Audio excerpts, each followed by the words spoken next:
everyone, and welcome back to another vampire stream. Sorry it's been a while since we've last streamed. We've been very busy. Well, I've been busy with a lot of life stuff, so I apologise for the month delay since our last session. But we're back now and we're ready to play some games. Uh, you may have noticed there has been a minor update to the stream overview, as you can clearly see.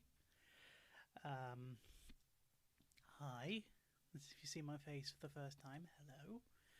I'd like to thank Calamity Kaz for working with me to creating these overlays. It, I realise it needs a little bit of adjustment here and there, but hey, starting's a starting point, and you know what? We'll see how it goes. We'll see how it goes. So thank you to @CalamityCaz on Twitter for the help of that.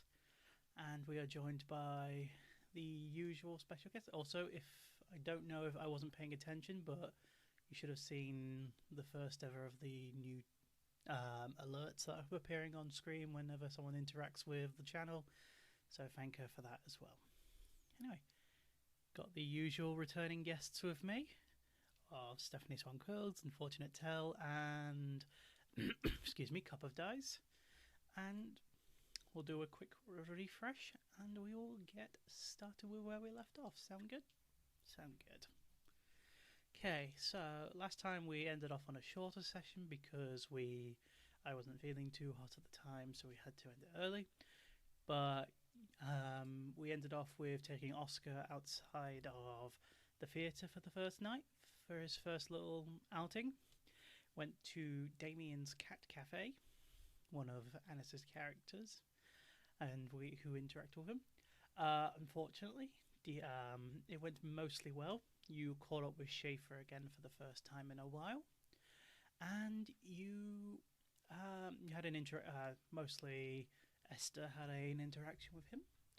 You had then an interaction with Anthony, who has revealed that Diego has lost part of his memory and does not remember hurting one of his friends.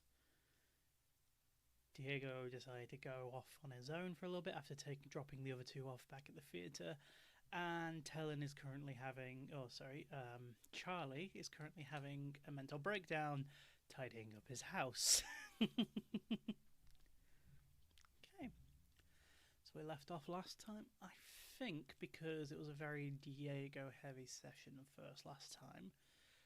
We will begin with Esther, if that sounds good. Sounds good to me. Okay, you were, if I remember correctly, now correct me if I'm wrong, we didn't give you a chance to go inside the theatre, correct? I believe she was heading into the theatre to make sure that Oscar was all settled and that was all taken care of. And that's she where we was cut off. wrapping up the evening there. Cool. Okay, so we will continue with that then. You enter the theatre. It's a bit bustling tonight. There seems to be... It's not an open night, but there seems to be a lot of staff around the place. They're cleaning up, tidying, making it look all presentable. So it's quite busy. Oscar looks a bit unnerved. He stands kind of close to the entranceway as you catch up with him, and he's just kind of timid, not squeaking at the door. So there's a lot of people here tonight. Yes, perhaps Mr. Estrada is entertaining people. She moves closer to Oscar and offers her hand to him if he wants to take it and feel more comfortable. He quite firmly grips your hand and kind of slides himself as close to you as he can. Yep, she just kind of gently moves her thumb across his hand in kind of like a comforting gesture and just keeps him close and moves at a slow pace as she sees if she can spot any members of staff that are familiar with her and Oscar. Could you repeat that, please? Sorry? She's just kind of moving through, keeping an eye out. Are they more setting up for an evening event, or are they kind of wrapping things up? They seem to be setting up. Okay. She will move kind of in the general direction of where Oscar's room is, just moving slowly so he's like not rushed. It's not a scary situation for him. You're able to squeeze past a lot of the workers. It seems to be quite packed as you go up the step. If you go up the steps, there's people rushing down up and down the stairs, but they're leaving enough space for you to walk up the stairs comfortably. And his room's not too far from the stairwell anyway, so he's not in the hallway for particularly long. Okay. He gets to the door and stands in front of it. He kind of looks up and down it and looks to you and goes, "Thank you for taking me out tonight." Oh, you're most welcome, Masquerade. It was nice to get out of the theatre for a little, no? It was, but I should go back to being on my own for a bit, if that's okay. I understand. I told you I'm staying here for a while, so if you ever want some company, just send a message to one of the people that you've been talking to, and I'm sure they can let me know if you want me to drop by. Thank you. He pushes the door open, and he only just enough so he can squeeze himself in, and he tries his best to avoid showing you the inside of the room, and then closes it behind him. She just smiles, and then she pauses by his door for a second to see if there's any doctors walking around who saw them arrive. It's a bit hard to say. There's a lot of people in the crowd. Do you want to make a perception roll for me, please? Sure thing. Wits awareness? Awareness. Bring in awareness. Okay. Yeah.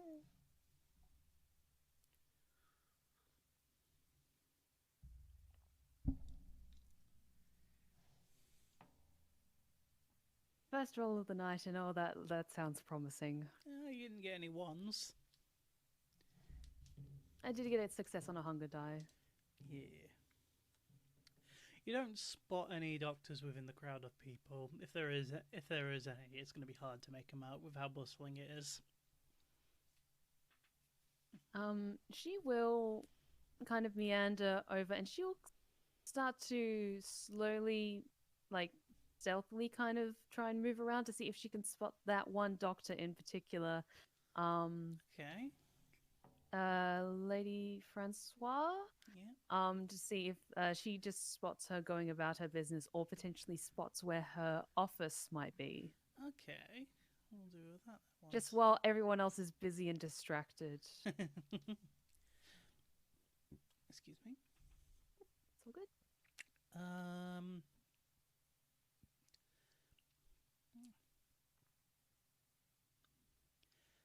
Could you make me a stealth and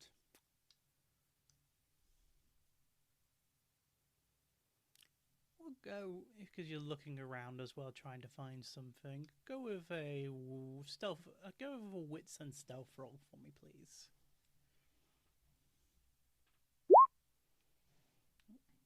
One success. Regular success. Okay.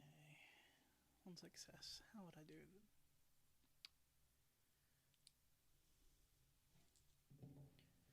Okay, so you walk around you make your way through the theatre. It's very difficult to be unsubtle when you're trying to get past everyone. You're inspecting the rooms. Mm-hmm. You are able to find what appears to be her office, as her name is labelled on it, but you're not exactly in a cloaked position. You're able to find it, but you're not exactly well hidden when you find it. Okay. She just essentially wanted to track down whereabouts it was. She will move closer to it, and she'll just kind of she doesn't have heightened senses, but she'll just try to listen, like pause for a second to see if she hears movement inside. Make me an awareness and wits roll then, please.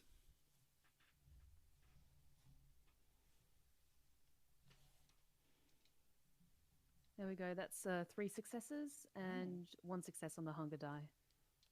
Oh, I just dropped dice on the floor. I'll just roll this one a couple extra times. Huh. You don't hear any voices, but you do hear what you assume is to be the sound of pen scratching against paper. She will actually knock on the door and S- still listening to hear if any drawers are opening, like she's trying to hide something that she's writing. You immediately hear the pen scratching stop, but much beyond that, it's a bit difficult to make out with all the footsteps. Beyond that, it's starting to drown all the noise out. You Okay. can't quite tell what happened as soon as she started being aware that there was someone at the door. Okay, she just pauses for a few seconds and then she'll try knocking again. After you see, the door doesn't have a window, it's just a solid wood door, so you can't look through. After about 30 seconds delay, you hear footsteps approach towards the door, and it opens very gingerly. Ah, Madame Desmarais. How can I help you this evening? Oh, I just wanted to let you know that Oscar is safely returned to his room. He's just resting now, taking some time to be by himself. But I just wanted to let you know that he's back safely.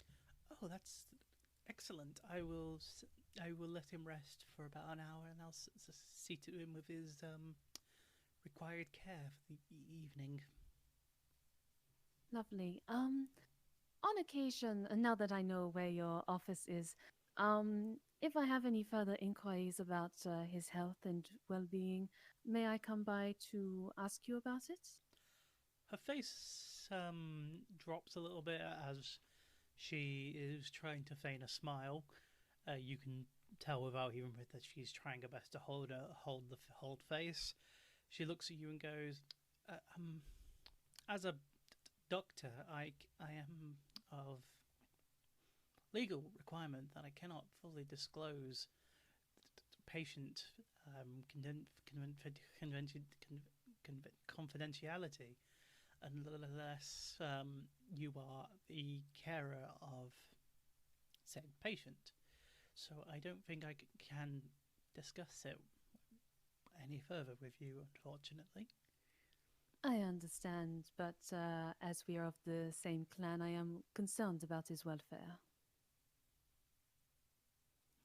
She kind of twitches her eye at you a little bit. Same clan? We have a kindred spirit, says both of us. She gestures up, kind of up to her face. Sorry, it's turn of phrase that I picked up over my travels. We are kindred spirits in a way. But I wouldn't know what you're talking about. Can I roll an roll insight? If she actually does not know about like whether it's going overhead the whole kindred thing or it's the Malkavian thing that she's not aware of. Like, Okay. is this a person who doesn't know about vampires, or is this a person who just doesn't know what clan she is? Roll. Which is why she was quick to go, "Oh, what is things that humans say?" Roll for me. Yeah, wits and insight. Okay. -1 dice though. Okay.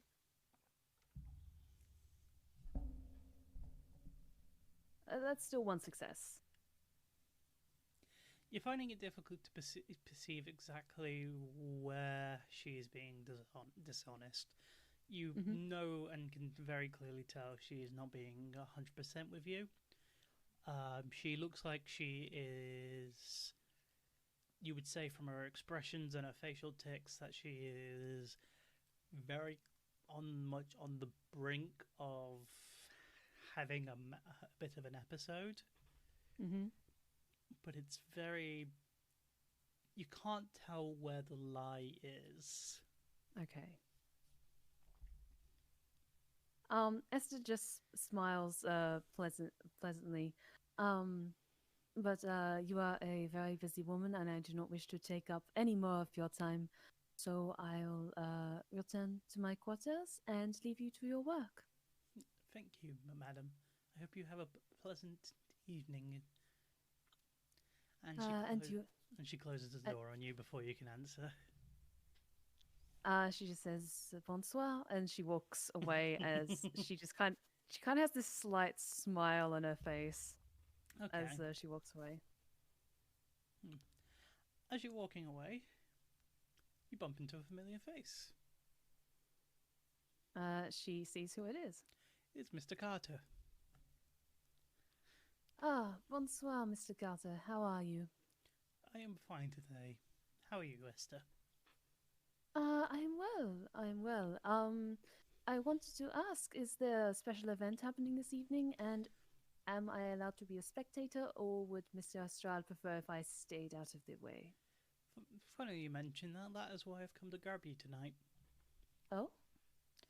It is actually in regards to yourself, if I don't mind being so forward. Not at all. Please tell me.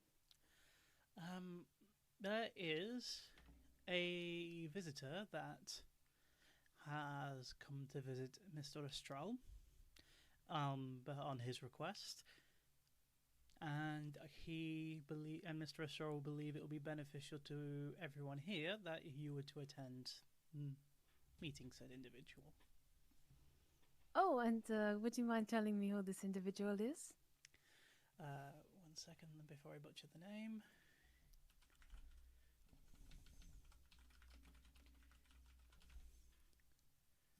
I didn't scroll down far enough. Let me find my note. That's okay.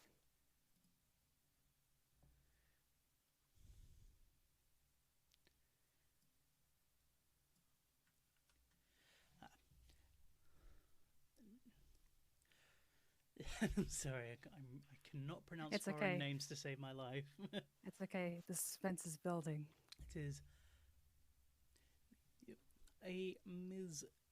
Irene Vernier is here to visit. She is currently the overarching head of the Malkavian clan, currently located in London. Ah, I see. It will be a great pleasure to meet her. She is quite a character, to say the least. So I would request, obviously, you are of most formal aptitude, but I wouldn't expect anything else from you. Are your colleagues here with you this evening? I believe Diego is somewhere around here. Charles, he had some business to attend to in town, but I'm not sure if he's coming back this evening. I believe he should be, but I think Diego is somewhere. Okay. I feel like it might be beneficial if they were here as well. So if you can help me, if you can help find them, that would be very much appreciated. All right. Because I assume that perhaps a telephone system would have been set up for Charlie's new place. Would he have given them the number, or is that still a thing that's happening? Well, he's moved into one of I've forgotten the name. It's been so long. Vampires, Malkavians. That's not even Malkavian. What am I doing? Armina. There we go. One of Armina's previous houses.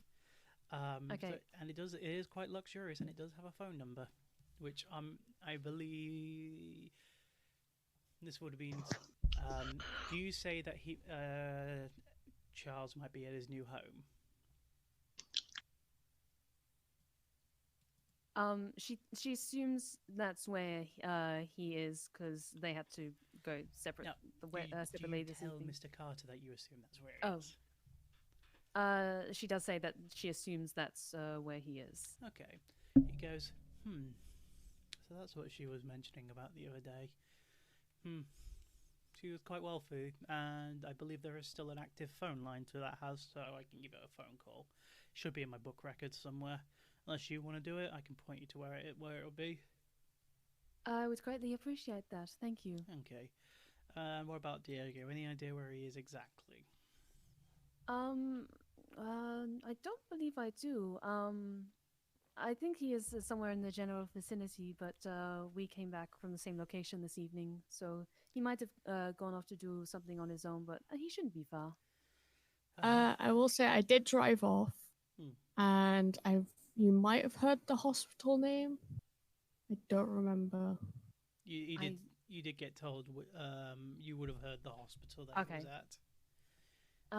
I actually recall that he had some business to attend to at the hospital that was mentioned in the previous session because Stephanie cannot remember. He looks at you and goes, "Why is he going to a human hospital?" It's best to ask him. He had business to attend to. I'm gonna have. He put his hand into his forehead, and sighs heavy. He's like, "But he's gonna cause us issues." Okay. She reaches out and she gently puts a hand on Mr. Carter's arm, just kind of in a reassuring gesture. If you let me try and find where Charlie is, you can maybe try and see where Diego's gone off to. Unless he's driving like an idiot, I can probably catch up. Look, go into my office. There is a book on one of my shelves. There is just it's just got contacts written on the spine. It'll be very easy to spot. It's quite large. Just look for look for Cedricson. It's in the last name order. One of that. It should be. I think it was. He gives you. He quickly scribbles an address on a piece of paper and hands it to you. It should be that line. It should be that house. And he hands you a key to his office. Lovely. I'll get right to it. I'm gonna go. I will try and catch him. Just get Charlie here as soon as possible. All right. I'll do the best I can. And with that, we'll transition to Diego. Just before we transition, what was the last name of that Malkavian individual who's coming? Her name was Irene. It was Irene Vernier. Vernier. Lovely. I just wanted to write that down before I forgot. Not to worry. Okay. Diego.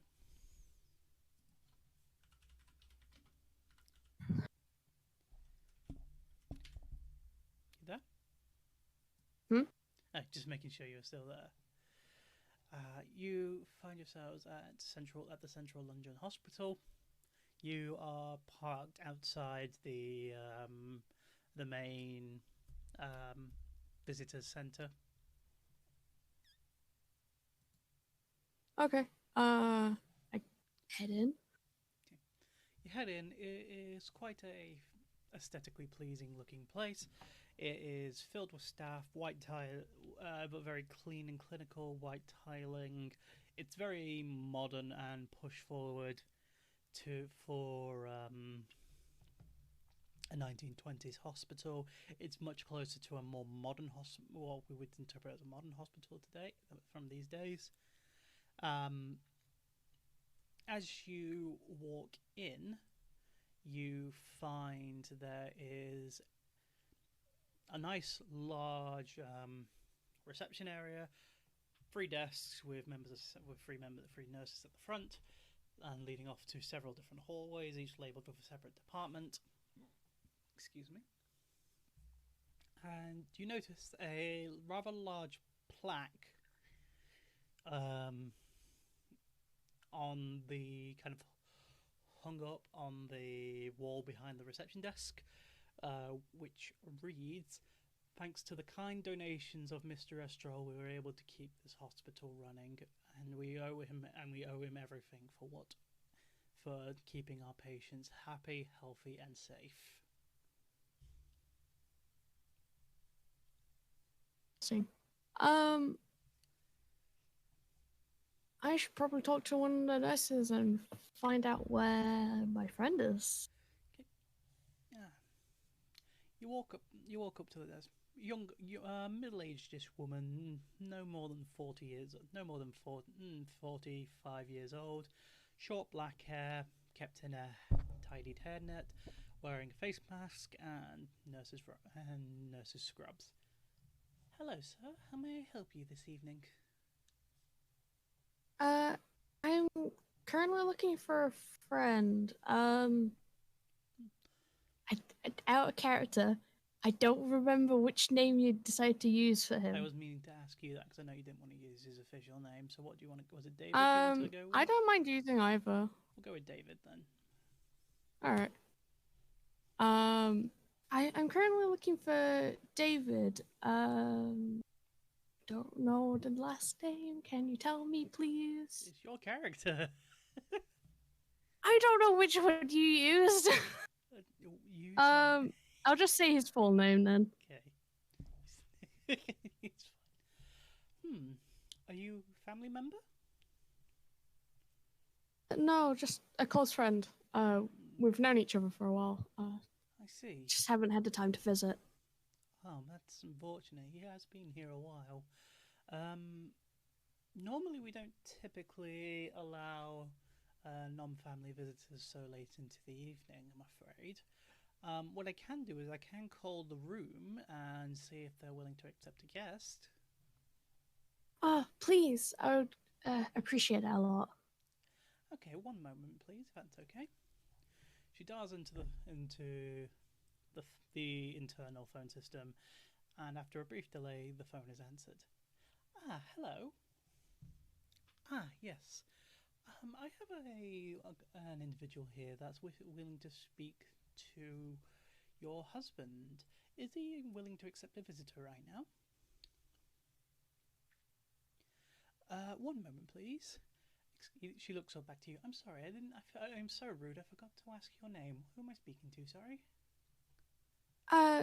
Diego. Diego Hyde. Okay. A Mr. Diego Hyde. I'm sorry, madam. Did I say something to upset you? Oh, I. Once. One moment, please, sir.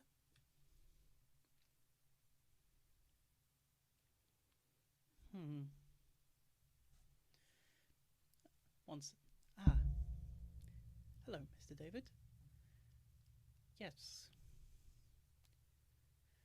I see. Well, given that there seems to be some kind of upset between you and your wife regarding this individual, can I ask what? Yes. Okay. Yes.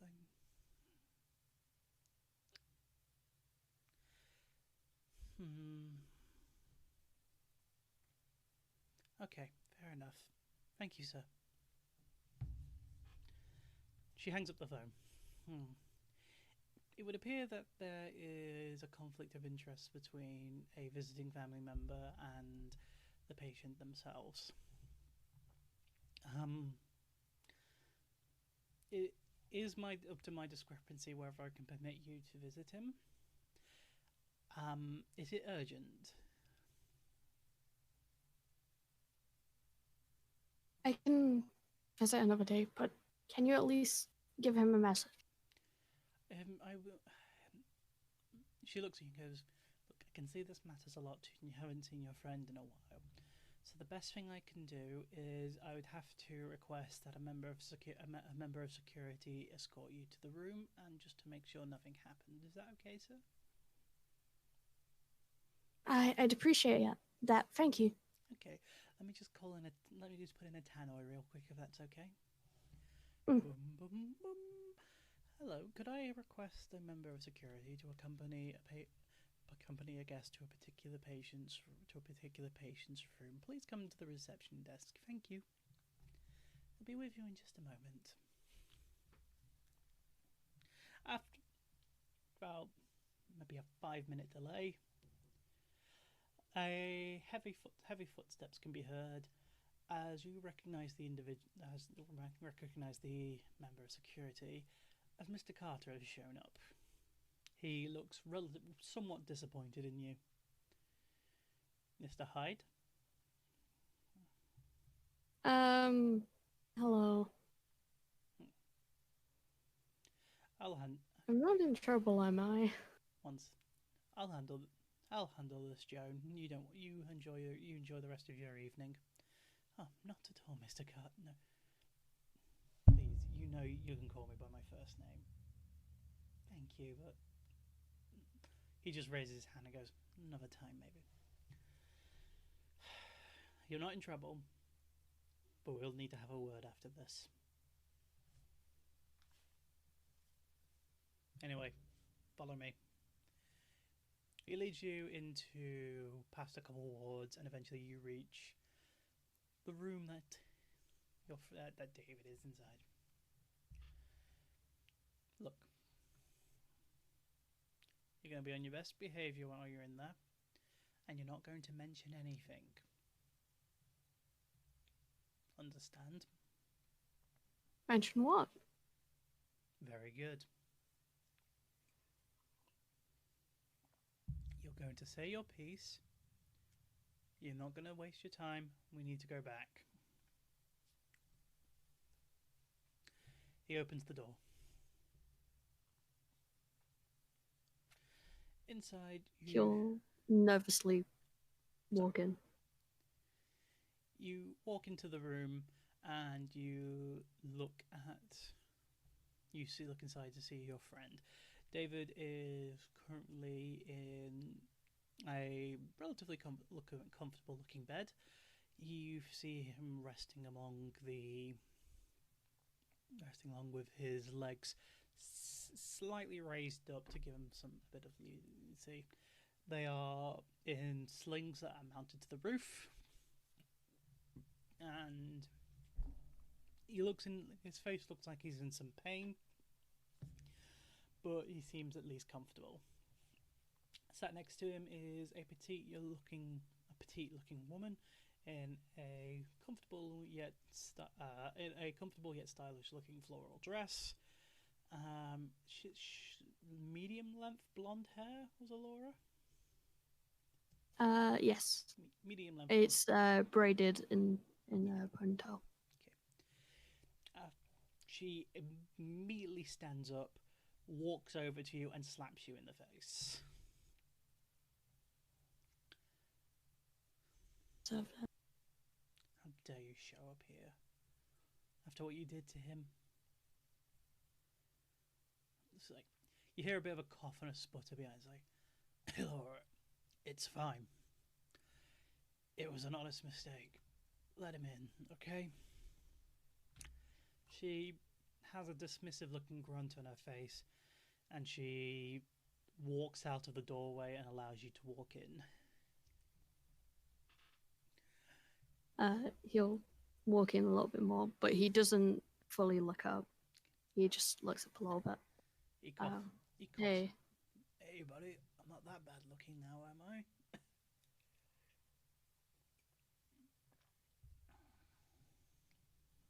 I didn't know this happened. I'm sorry. He looks at you in a bit of confusion. I think I understand what's going on. Look. Diego. It's fine. Honestly, it was an accident. It was my fault that I got caught between you and something I shouldn't have been involved with. I did my best to try and keep you safe, and I screwed up. It's my fault.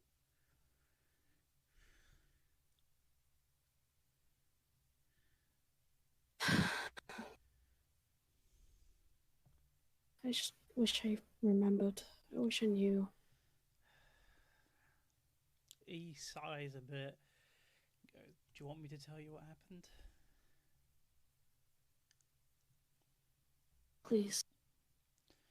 It was at Damien's cafe. You had an episode. You was angry, you was upset. I'm not entirely sure what happened.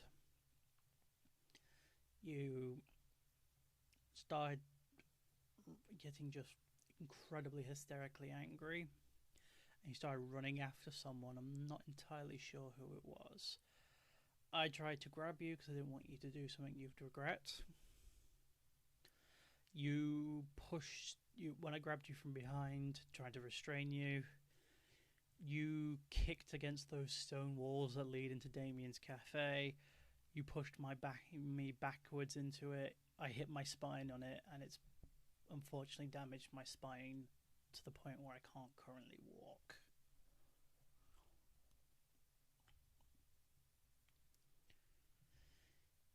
But everything we've been through, it had to be me that fucked it up.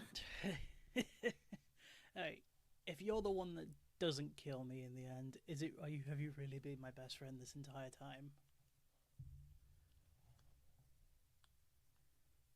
I would hope I don't, but you have a point. Look, I know it sucks. I'm on the receiving end of this, but if it makes you feel any better, I'm not angry at you. A little upset, because who wouldn't be? But I'm not angry. Everyone else is. And Yeah, well, honestly, I feel you should be.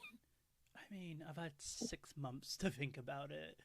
I've told Alora, I've told Anthony to not be hostile to you.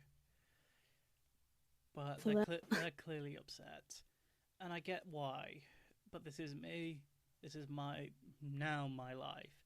And hey, I managed to walk my first step the other week. I fell over, but I did it. Shame I didn't get to witness. Look, when those cameras get good enough that they can, like, any Tom, Dick, and Harry can have one, I'll be sure to send you pictures of me videos of me falling over. Unless you have like 50 grand to 10 grand to give me for a camera. That'd be great. Maybe my new friends can help with that one. New friends? Mr. Carter kind of coughs on that response. I've recently got a new job somewhere. Hey, you're being productive. Colleagues. Hey. Hey, maybe you can help that roommate that you lived with for a while finally pay some rent. Yeah. Okay. But look, Alora's still upset, clearly. She's been pouting in that corner since you walked in. But I'll try and... I'm guessing you just saw Anthony just now? Yeah. Yeah, he did. He wasn't here too long ago. Look, when you next visit, I'll try and straighten things out with him, alright? I'd appreciate that. Yeah. But I think it'd be, for all of us right now, that it's just me and Alora for a bit, if that's alright. I understand. Hey. I'm sorry for everything. It's fine. And hey, don't wait 6 months again to visit next time, alright? I'll try not to forget this time. Good. You take care of yourself and don't do anything stupid. And no promises. Good. Elora, can you at least say sorry for slapping him? She pulls in a breath and sighs. I'm sorry, Diego. It's alright. I would have probably done the same. She gives a small laugh, and David pipes up. And you get some sleep. You look like you haven't slept in days.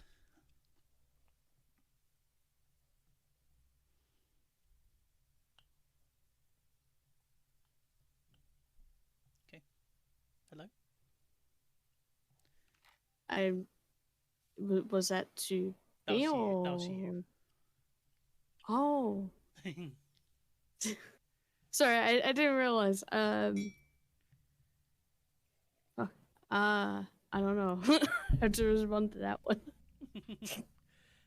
Mr. Carter taps you on the shoulder and goes, I'm afraid he's right in your visiting hours was over a long time ago, so I'm going to have to ask you to leave. Yeah. Sorry. I'll try to come by when I'm not busy. I appreciate that. Thanks for leading him in here, Mr. Carter. Anytime, David. Anytime. Mr. Carter walks out the way of the doorway and kind of like gestures you to walk out. I'll follow. Mr. Carter closes the door behind him, and he like kind of tilts his head to the side. It's kind of indicating you to follow the path he's going. I will do. You follow his path, and he pulls you into one of the staff maintenance corridors and closes the door behind him. Was you intentionally planning on telling him anything before I showed up? Tell him what? Look, I haven't seen him for ages, and what happened to him, I don't remember. A new life right now. Still see friends. And every time you interact with them, you bring them closer to danger. Can at least try and protect them. I needed to at least say sorry. He's in the care of one of Astral's hospitals. You don't have to worry about him. He's in good hands. But right now, I need you back at the theatre. Tell me another one of your lectures? No, we have a esteemed guest that you should be on at least first name basis with by the end of the evening. What a pleasure. Like, I want it to be quick. I need to go home. Right. Well, if you behave, it'll end faster. Get to the theatre now. I'll meet you there. And yeah. He leaves the maintenance corridor and heads off ahead of you. I shall head towards the car. Okay, you head to the car and you get there, no issue. Okay. Charlie. Yes. As you are, sorry for it's been so long since you've been able to interact. Anyway. Oh, don't worry. As you are panic assembling your flat pack furniture. Oh yeah, this is basically speedrunning IKEA. You hear a ringing noise coming from one of the other rooms. Okay, I kind of I in a hurry put the lid back on the paint that I was using. I throw the paintbrush that I'm using into a bucket of water that I have to the side, and I go to a phone, hoping and praying to the gods that it's not Armina. You enter the phone, and Esther's on the line. Oh, thank the gods. Bonsoir, is this the gentleman of the house? It certainly is. Evening, Esther. How did you have this? How did you get this number? While she's like just got the part of the phone to her ear, she's got the contacts book open, and she is just flipping through it and looking at all of the contacts just to see if any stand out as she's talking to Charlie. I'll keep that in mind while you're talking. Oh, I'm currently in Mr. Carter's office. He asked me to call you. I'm not in trouble, I hope. No. Apparently there's an esteemed guest this evening that's arriving. And we've all been highly suggested and encouraged to come to the theatre tonight to meet her. May I ask, who is his? I believe, from what Carter was saying, she is essentially the head of the Malkavian clan in London. So, you can't see this. You can't see this, but Charlie's eyes widen, and he gets this boyish grin on his face, like, yes! So I just thought it'd be rather of interest to you, quite possible. You'll probably be here in the next few minutes, I imagine. I need to maybe a little bit longer. I need to make sure that I have a decent pair of clothing. I need to get myself sorted out. I will be there within 20 minutes, half an hour, reasonable? Actually, Scarlett, how far away is my house from the theatre? I'm guessing you're going to run. Oh, once I actually get myself sorted out, yes. You'd probably be able to make it in about 15 minutes. Okay, in which case, is 25 minutes, half an hour enough?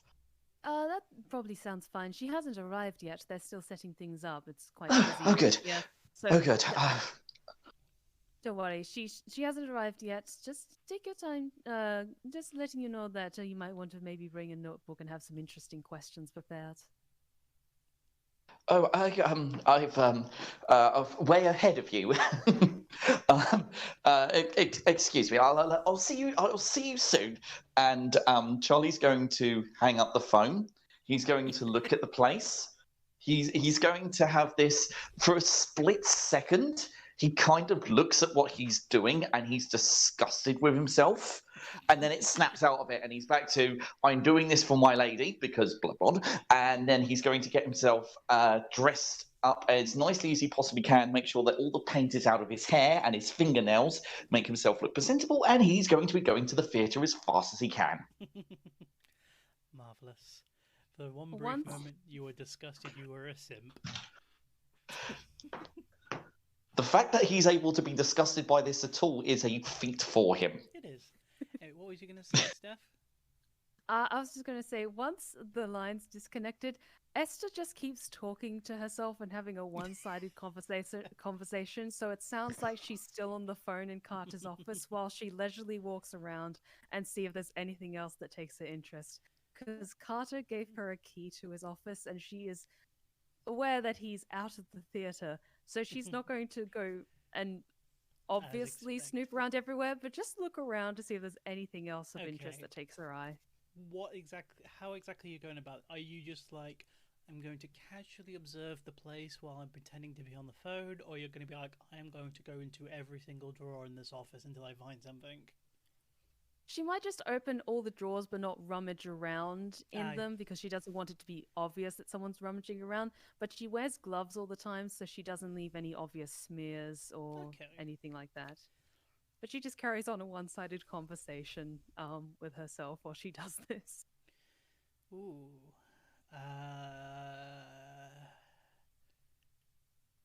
20 seconds if that's okay. I need to get a different document. It's all good.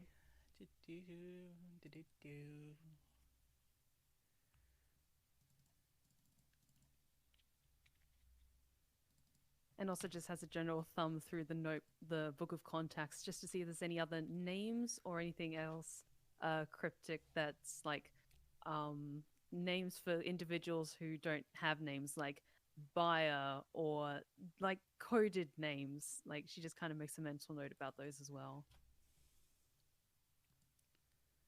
Okay, so are you going through the book and the drawers at the same time, or are you doing one at a time? She would have been flipping through the book while she was on the phone, but then once the phone's disconnected or the conversation's disconnected, she'll just have a quick wander around just to see if there's anything else that catches her eye while she thinks she can still get away with this. Okay. Make me a... Sorry, I need to get your character sheet back up.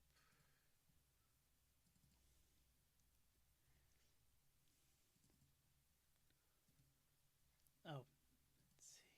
Hidden underneath here. I need a third monitor. Make me... You don't have investigation. Could I do anything else with it?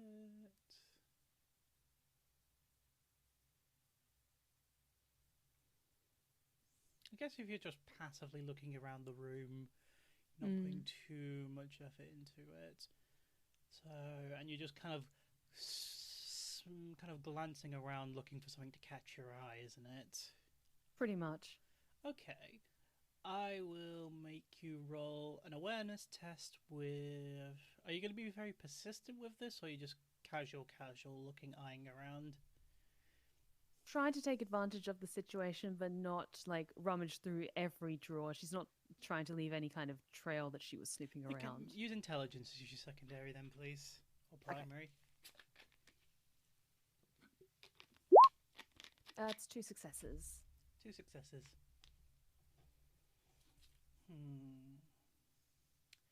Oh, do I be mean? It's up to you. Did you get any ones? Nope. Okay, we'll do this then.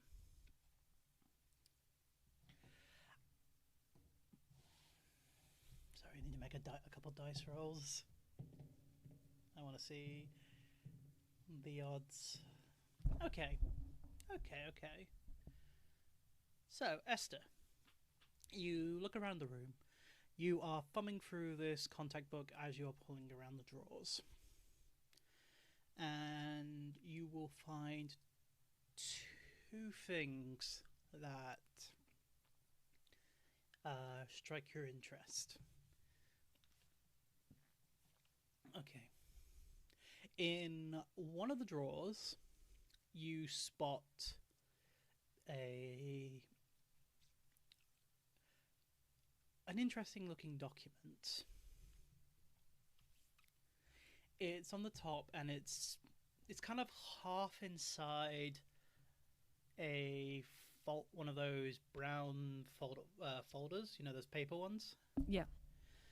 It's sticking out slightly because you're not thumbing through the documents directly. You obviously can't see the full detail there. But the piece of paper has a name written on it on the top, and you notice it says Francois. She raises an eyebrow and she'll actually kind of gently open this folder to take a closer look at it. You pull the folder open and open it up. Inside is employee records of Francois. Inside of it is, on the first page of the document, is name, age, residence, tax number, all that kind of basically all your employee database stuff. Yep.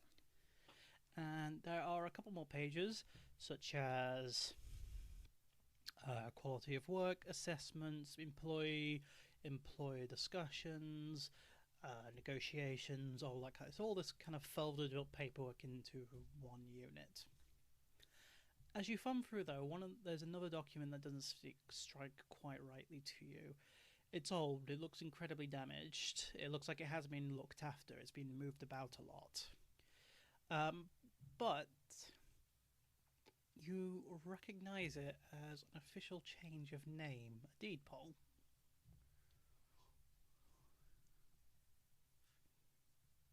Sorry, what was that last bit? It's a deed poll.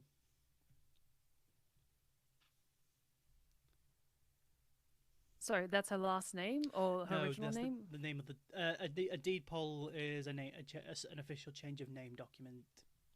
Okay, what does it say that her previous name was? The document is too damaged to fully decipher the previous name. Okay. She just makes a mental note of that and then puts it back. There is more. Okay. There is a record of previous employers and references. She does take a look at those. You investigate the documentation. A lot of it has been damaged. Some of it looks like it's been water damaged by rainwater. It looks like it's been moved about a lot. But you find a very familiar that I want you to make a composure and resolve test for me, please. Oh, great. Successes and 1 crit fail.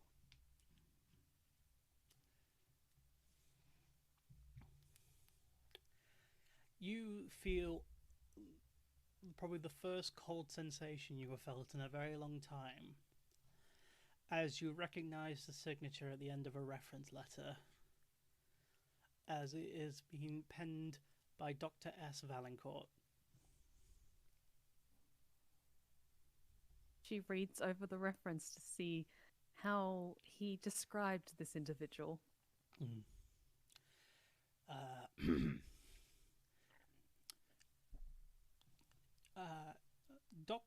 Dr. Jane Doe, written in sarcastically written quotation marks, was an excellent member of staff and very diligent among my esteemed patients. She's worked directly with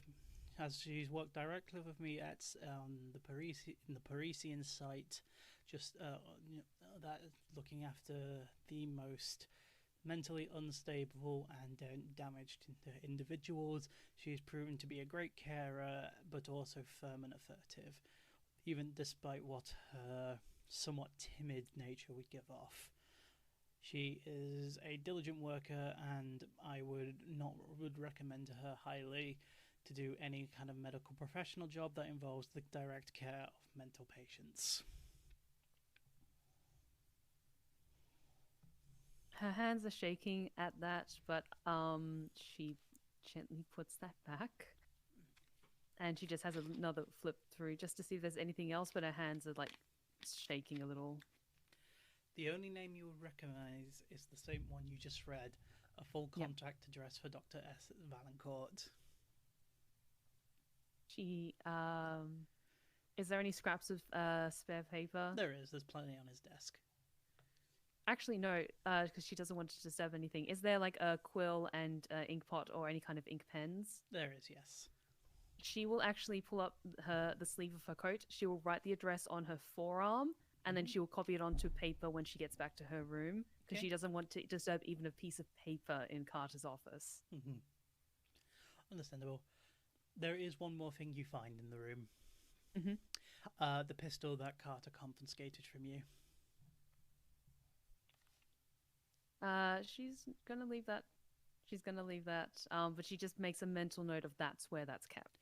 I would like to state that as a quick reminder, that he did say for you to collect it from. Ask the doctor to collect it for you a few sessions back. Normally, I wouldn't give this information back to you, but it's been a while since we've played. Okay, sure. But then it implies that she was snooping around and she found this. So she will ask Carter for it later, but she doesn't want to take it now. Okay. Because that implies that she was looking around and she just... you said I was going to come collect this anyway. So yeah, she makes a note of that and like, oh yeah, we should pick that up. But she'll come back later and ask Carter for it. Okay. Do you do anything else while you're in the office? No, she just puts the contact book back. She kind of fans her forearm in the air so that the ink dries and doesn't smear. And she just wraps up that one-sided conversation she was having with herself, which took an interesting turn at one point when her voice started to waver a little. And then she wraps that up and then leaves Carter's office and goes back to her room and quickly writes that address down in paper in one of her sketchbooks. Okay. I'm assuming no one is intending on doing anything else by the time you all get to the theatre, correct? Other than cleaning myself up, no. Diego? No, sadly, I don't think I'll have the choice. Okay, we'll jump forwards then slightly, and now everyone is at the theatre. Esther, do you come out your room, or do you just stay there and you're waiting to be called on? How are you proceeding? She will get changed into like a fresh shirt, clean set of trousers, because she just wants to be slightly more presentable. She's not going to get fully dressed to the nines, but just like scrub herself up, spritz some perfume, make herself more presentable. Okay. And then you come out into the main room, do you? Yeah. Okay. I'm going to say by the time Diego and Charlie get there, you would have already found yourself sat on, I'm assuming, the stage, because that's where you seem to like to sit. Yeah, she just is kind of perching there, like slightly swinging her legs back and forth. Okay, I'd say Diego will be the one to get there first. Okay. Do you just walk in and sit down, or... Yeah, I'll walk and sit down. Before I went in, I would have taken like a deep breath and then tried to calm my nerves before. Yeah, I'd say you're pretty good at relaxing yourself. So go in. You probably spot. Put on an act. You spot Esther sitting on the stage. Do you approach her, or do you just sit on your own? Yeah, I'll head over. Okay. Esther, you see Diego approach you. Long time no see. How did things go? Better than expected, I guess. Oh, that's always a good thing. Did get slapped. Nice red mark. And do you think it suits me? She reaches out and just as though kind of she was going to make a comforting gesture, but then feels awkward.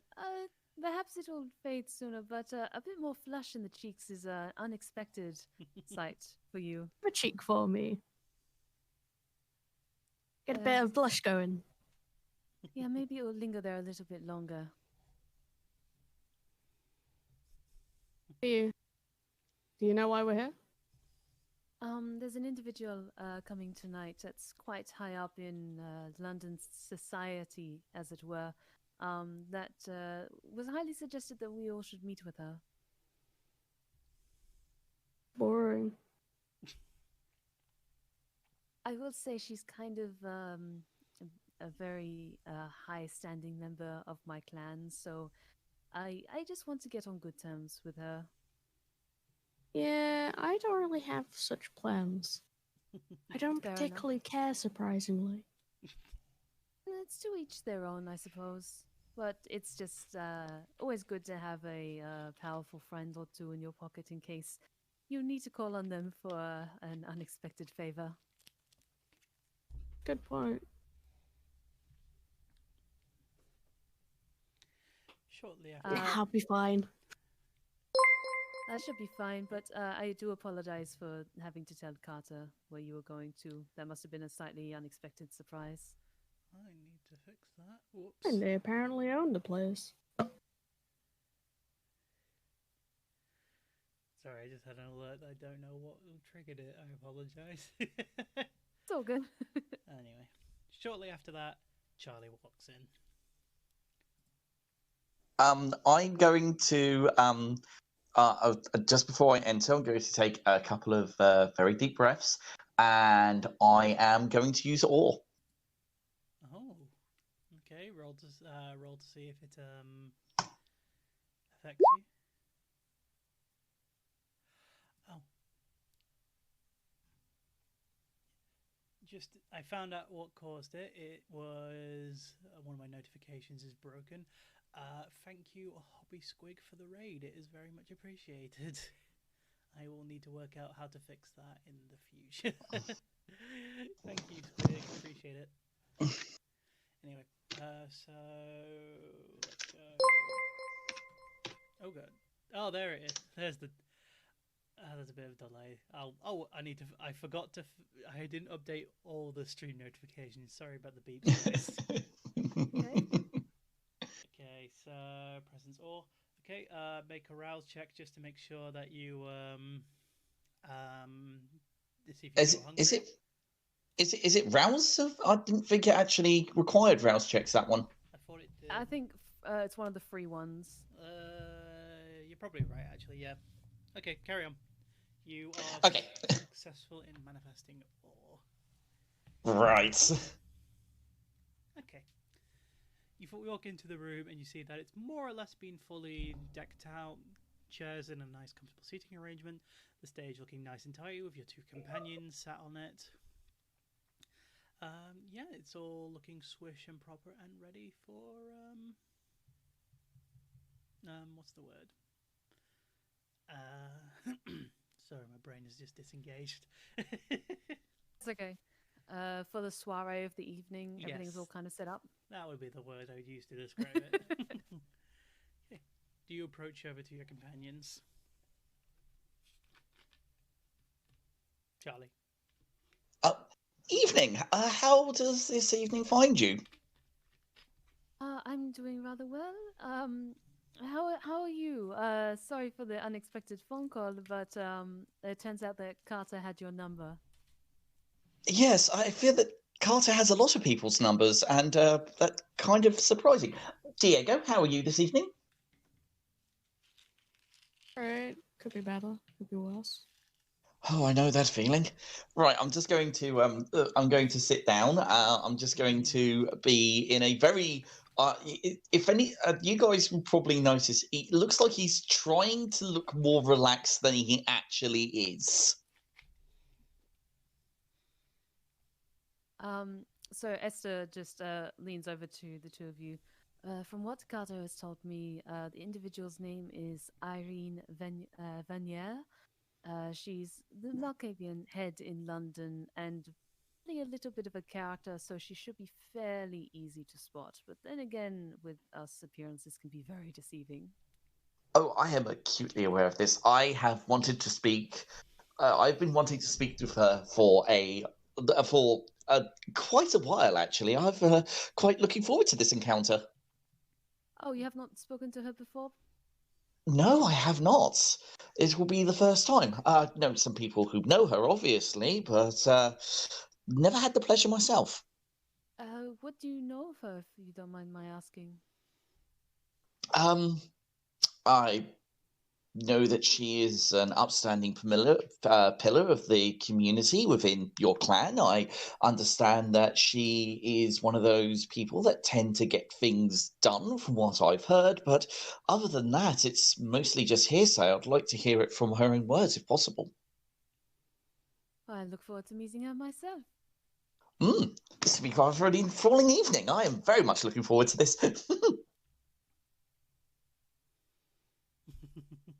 I imagine like Charlie and Esther kind of sitting on the stage looking kind of like two excitable puppies, whereas Diego's just kind of bored in the middle. Okay. After about 5 minutes of idle chit-chat, Dominic comes down from the upper room. He is fully dressed and proper and looks like he's basically probably the most well-kept he's been in a very long time. And he barks a few orders to the members of staff. He looks quite pleased with the state of the room, and that he approaches over to you three sat on the stage. You lot really haven't met another head of society, as we call it, before, have you? We have not had the pleasure. All right. Ground rules. You don't speak unless spoken to, and you would be the most presentable you've ever been. Tonight is the night we can start re-establishing the Camarilla in London properly. I need Irene on my side. Understand? If she tells you to jump, you ask how high. You ought to do anything and everything she tells you. She's not exactly an unreasonable person, but she can be quite unstable if things don't go her way. And we need to make sure that we get this. If we can get this ally on our side, it gives us a lot of weight in these councils. Understand? Duly noted. Of course. He glares over to Diego, especially you. Diego just smiles and holds his hands up as like a surrender thing. It's like, I'll be good. You better be, or Mr. Carter will be having more than words with you. Look, I just want out of her. I don't particularly care. Fine. Behave and you can be out here as soon as she's gone. I'll be a good boy just for you. He looks like he wants to just sigh at you, but then it looks like he's erased the thought from his mind. Anyway. He basically adjusts his suit and stands basically in the center of the room waiting, as it appears that you can hear a car pull up.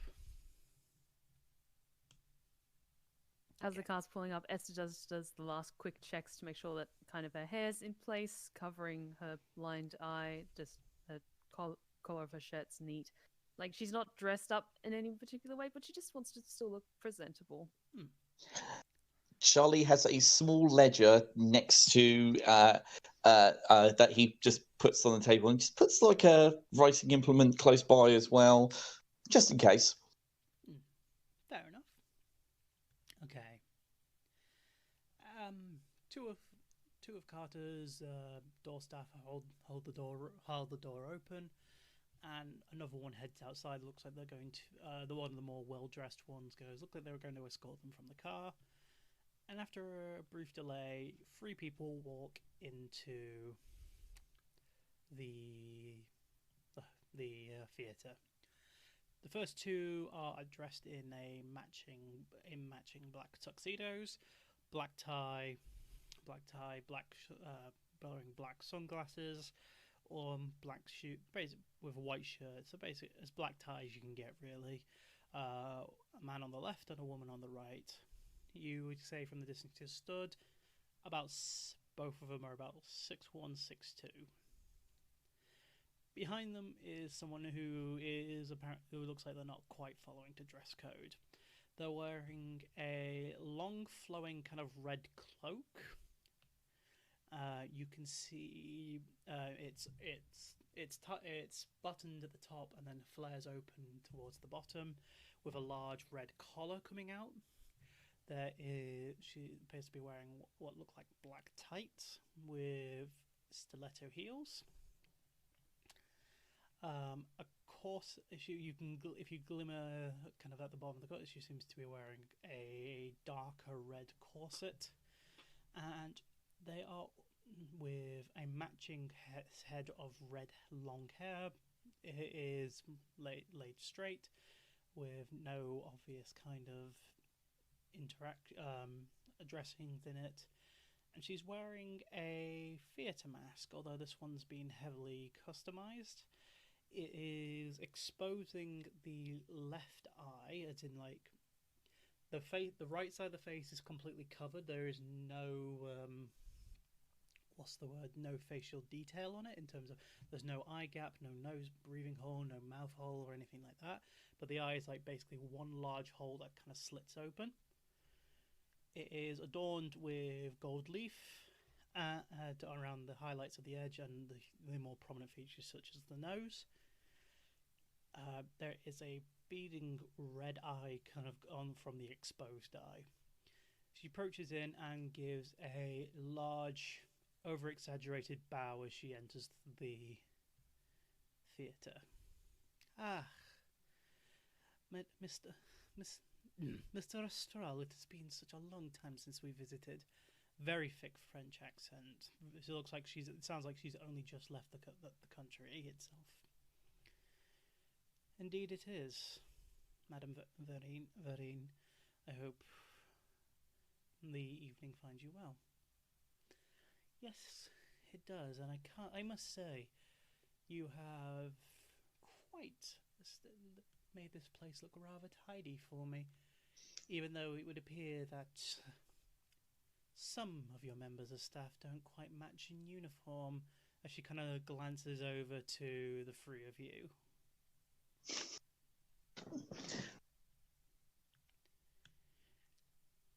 Upon having her face turn in their direction, Esther will bow her head to her respectfully. Same with Charlie. Diego? I'll just give her a casual wave. Charlie looks mortified, but he's smiling. Yeah, he's probably smiling as he does it. She gives not an awkward laugh, but like the kind of shocked laugh when you wasn't expecting a certain reaction to something. That kind of surprise giggle. It's like, an interesting collection you hear, Mr. Estral. I hope maybe the rest of your staff will continue to be at least entertaining for this evening. Of course, Madam Irene.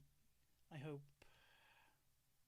we can at least begin our discussions for reparations this evening, and at least we can establish some good faith with a bit of humour. Well, of course, but to be frank, I am far more interested in what the alternative topic you discussed for this evening, if you don't mind me saying. Ah, yes. Of course. Dominic looks over to Esther. Ms. Desmarais, could you please step forward? She does so. As you are aware, Ms. Desmarais, this is Irene Vanier. She is the unofficial official head of the Malkavian clan here in London. Please, Estelle, you know I'm as official as it gets. No one could question my authority, not even you. Look, as long as you're not part of the Camarilla, I can't exactly call you a head until you actually establish these connections. Well, we'll see how that goes. She walks over to you, but she moves in this kind of very peculiar, almost snake-like way. Her body has these very exaggerated leans and twists as she moves around. She kind of starts circling around you, much like how a predator would circle its prey. Once she's moved towards Esther, and she's maybe about a foot or two away, Esther will again bow her head and just say, Madame Vanier, it is truly a great honor to meet you. I hope you understand that flattery will get you absolutely nowhere these days, Miss Desmarais. Things have changed. Although, I understand civility and politeness is a welcome custom wherever we go. She kind of gives a very potent kind of sniffing. She's like, you're pretty sure she's getting your scent. It's like, fledgling, very young. Maybe a year, 2 at most. Probably longer. Oh no, there's a bit more in you. Familiar. Who is your sire? She pauses for a second and then she says quietly, Sebastian Valencourt. I'm sorry, could you speak up? My ears are not quite what they used to be. She turns and she looks at her and the visible eye that she can see. My sire is Sebastian Valencourt. Her pupil dilates slightly. Ah, the good doctor. I am familiar with your sire. Tell me, is he holding up well? We have not spoken in a considerable amount of time. A shame. He was an interesting individual. Very entertaining on a good night. Very boring on others, must say. It's a pity. Is he in London or is he still in Paris? I believe he is still in France as far as I know. Pity. It would have been nice to meet him again. Suppose through his sire I am effectively meeting him regardless.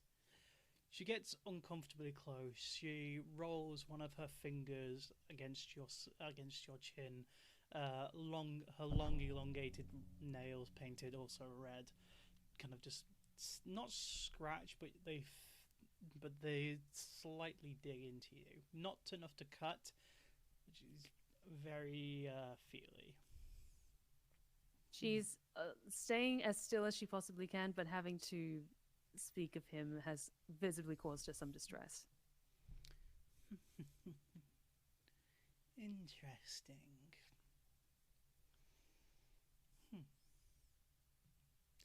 I will be interested in having a very private conversation with you later this evening, Ms. Desmarais. I would be delighted if you would grant me that privilege. Of course. Why are you in London?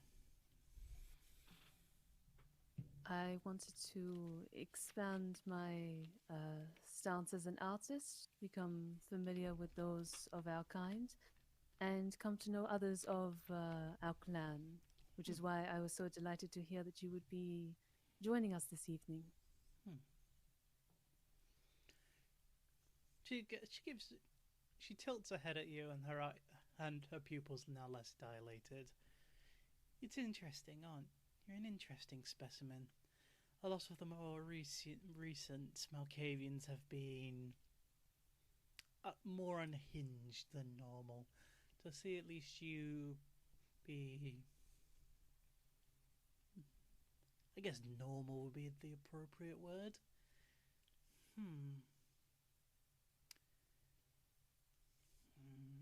She kind of looks you up and down. I think there is some interesting potential in you. She kind of bolts upright and then talks, and the faces Astral. I am at least interested in hearing what you have to offer, Mr. Astral. You have seemed to be better at collecting... She turns to you and back again. Interesting associates. She then kind of weaves her way over to Charlie. However, these other two and Charlie and Diego, these other two strike me as fascinating. Again, fledglings, young. Oh, she stops at Charlie and goes, I recognize that smell. You're one of Cedric's and Slot, aren't you?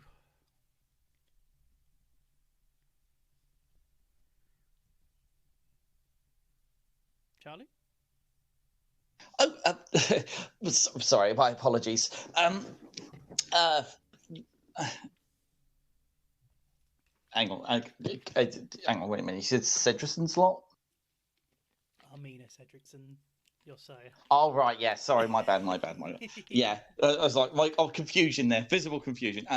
But yes, I would, it's an absolute pleasure to meet you. I have heard so much about you. I would be honoured to be able to get to know you a little better, and hopefully you will be enjoying this evening as much as I already have been. She looks at you and goes, mind if I say something? Feel free, more than willing to listen. Armina is a disgusting sow and she should be gutted like a pig. Now, there's going to be two reactions to this. There's going to be the subconscious. Can I have like two reactions to this? Because subconsciously, Charlie, the inner Charlie, is going to react positively to this one, but the other side of him is going to be repulsed by this statement. I want you to make a resolve test for me. Excellent. Oh, this is not going to be good. I love it. Resolve. Any modifiers or just flat resolve? Resolve and etiquette. I'm assuming you're trying to hold stance. Oh, yes. Okay, resolve. Where is my resolve? Resolve is in your mental stats. Yeah, give me a second. Resolve. Come on. Don't be... No, not stamina. Come on. Sorry about this. Attribute resolve. Submit. Oh, not bad. Better than I was expecting. No ones? No ones. Close, but no ones. You twitch a bit. You feel this unrelenting urge to strike back with some kind of vocal communication, but you look like you're able to hold your phone and you just restrain and goes, you're able to hold yourself in. How do you respond? Those are words. She looks at you and goes, she looks at you and tilts her head. She's blood bonded you, hasn't she?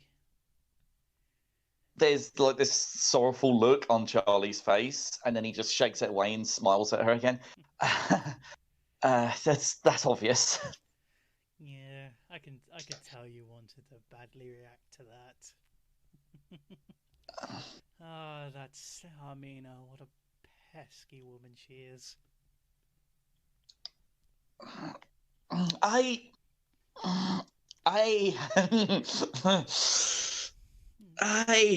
She rests her finger under your chin and goes, "It's okay, little precious.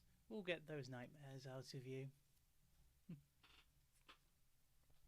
He has this look of like you know the way that he looks at Amina sometimes, like a bunny rabbit hit in the headlights of a truck. Same expression. It's like, oh no, what am I getting myself into now? She wiggles over to Diego and goes, "Not a scent I recognize. Unusual. Do you even know your sire?" If I do. May I ask who it is? I'll be honest, I don't. Kind of wish I did. Aww. Might make things more interesting. I suppose being an adopted fledgling has its own quirks to life. It's a shame that we don't know your creator, though.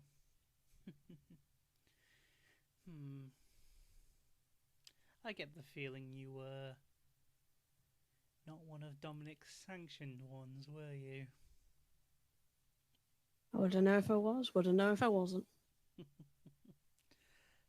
Off. You're going to be an interesting specimen, I can feel it. Anywho, she kind of straightens back up and goes, "Mr. Estrel, I believe you are a man of fine dining, and you at least collected something to eat after my long trip." Goes, "Of course, Miss Verena. I can never get the French name right, I'm sorry.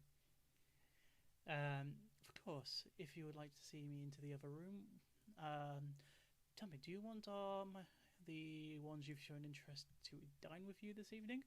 She goes, "Oh no, I'm pretty sure I'm going to spend some private time with them, and if not tonight, tomorrow maybe.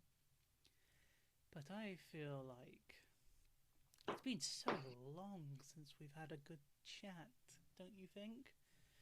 "Yes, madam." "Oh, you don't need to be so formal, Dom.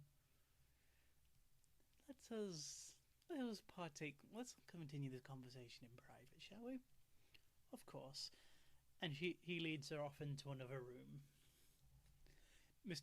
After the door closes behind him, everyone kind of would have exhaled a sigh of relief. They just kind of relax and go back to doing their thing. Mr. Carter approaches the three of you. Just so you know, the second that door was closed, Esther just closes her eyes and she just doesn't move. She's just completely still. He looks at the three of you and goes, "Are you lot all right?"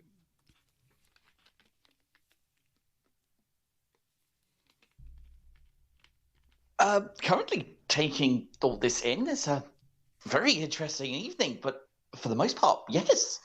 It's there's it's a conflict of emotions, but this is a very interesting evening.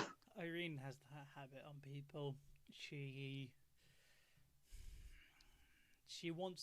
likes getting inside people's heads.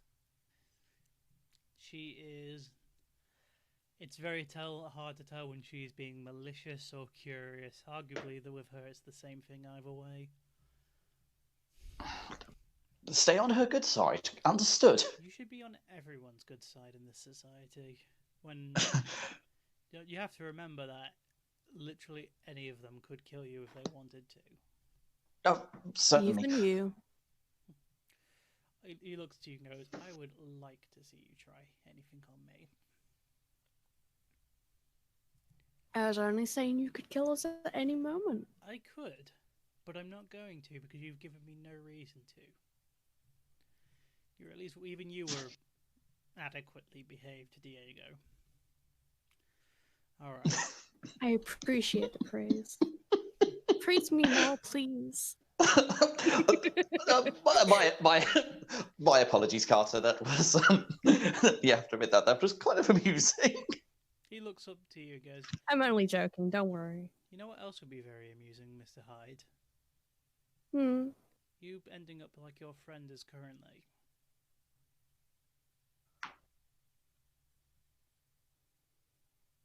And yes, that was a threat.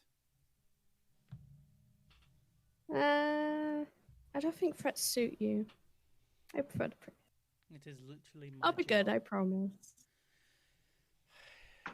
Look, you behaved. You was at least respectful enough, and she at least seems to have taken an interest in you three. You two, Charlie, Esther. I think she's got from based on previous interactions I've had with her, I'd say you two are going to be her current victims.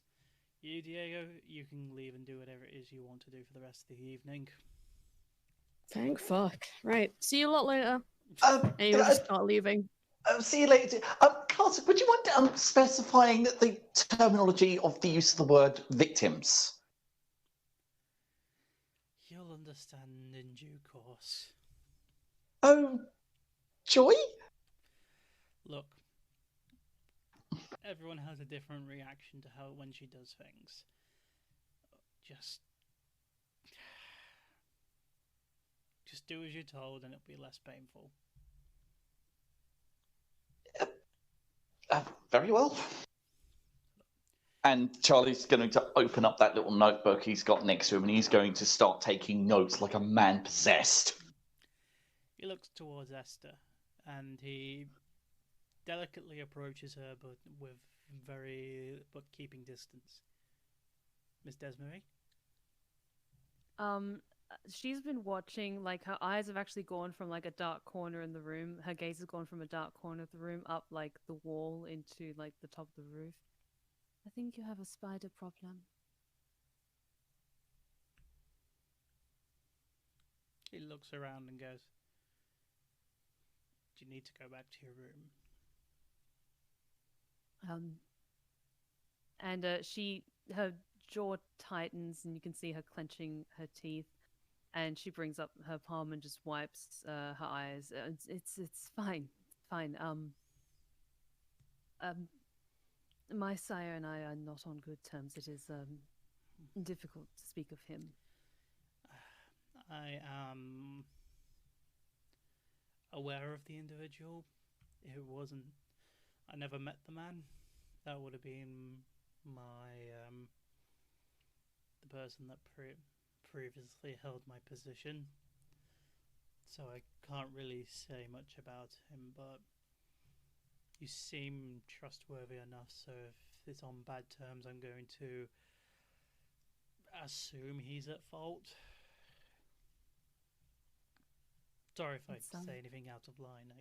It's very complicated with us. It distresses me sometimes to speak of him.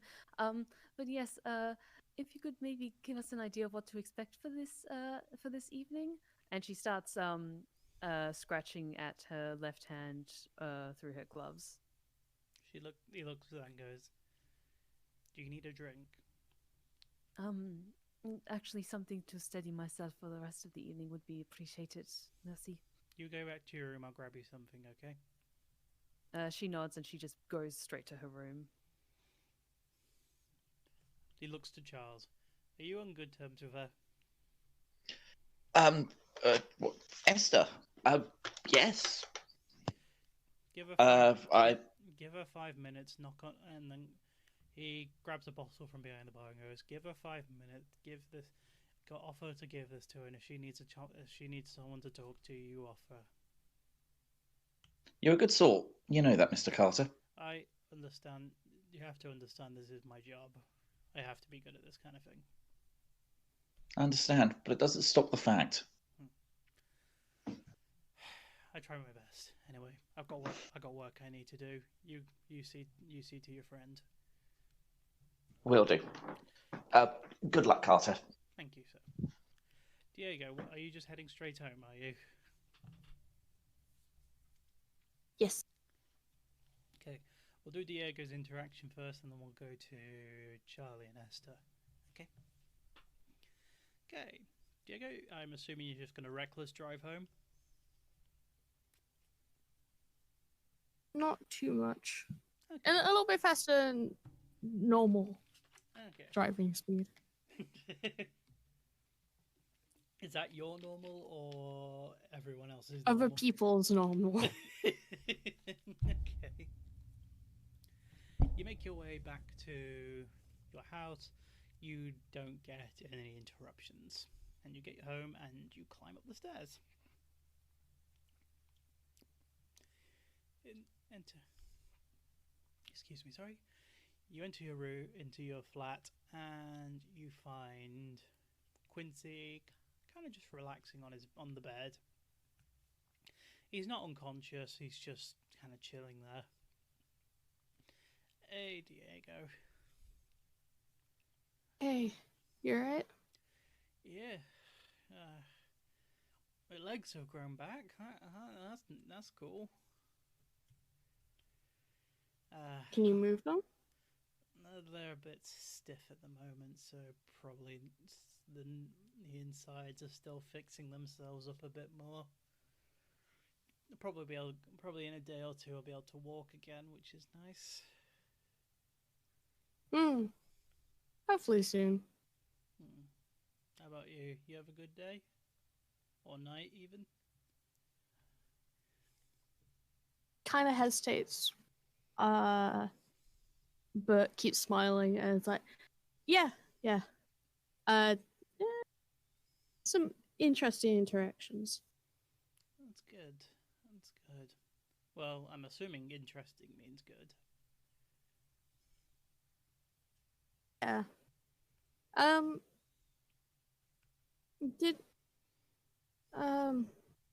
Did anything happen while I was gone, or is everything alright?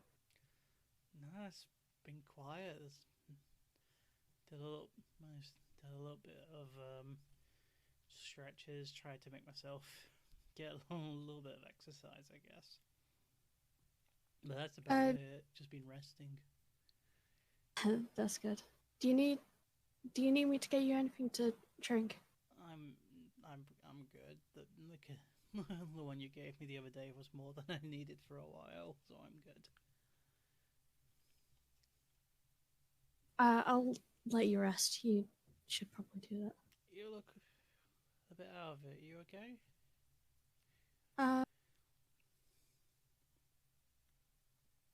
He kind of looks away, and he looks almost unsure.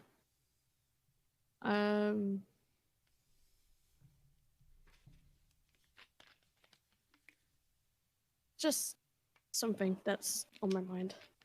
It's alright. Everything will be fine. I'll figure it out. You sure you don't want to talk about it?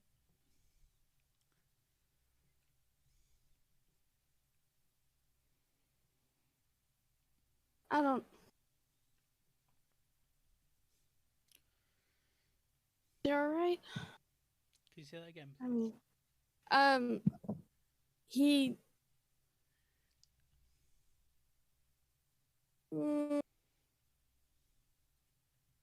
So kind of, what do I do? Do you want me to go? Does he look like he wants to know? He does look like he's concerned. He'll cave. I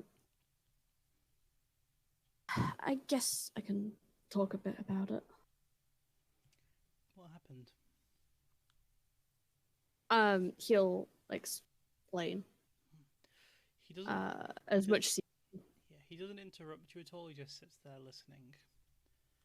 He goes, You had a feral moment, did you?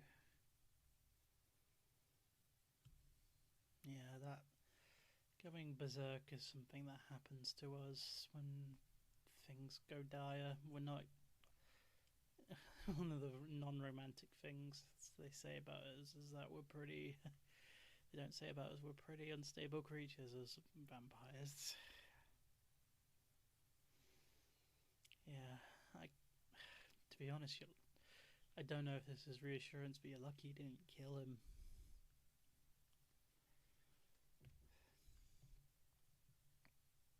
But he's alive, and sounds like he's recovering slowly. Just sucks that two friends are in a similar state. One can reach out and the other can't. I'm sure look, you've seen like the news in the papers and on the radio. Medicine's been getting so much better recently. I hear that a lot of the guys that fought with us in the war, they managed to get back past their injuries really well, and it's only been a fair few years, and they're already doing really well. Couple of my mates that I was in contact with still. He had his everything from his knee below blown off, and he's got like a prosthetic leg now, and he's wanting to compete in the marathon. The crazy guy. So what I'm trying to say is, it's only been 6 months, and he's already taking a step. That's huge. I think he's going to be absolutely fine. You just need to give him time.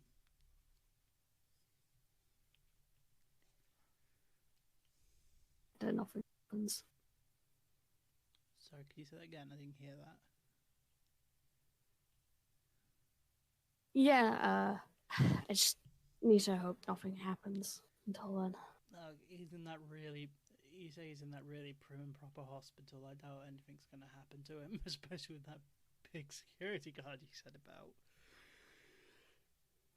Yeah. It's not like he's going to get assaulted while he's in there. Yeah, I'm sure he'll be fine. You don't have to worry about him.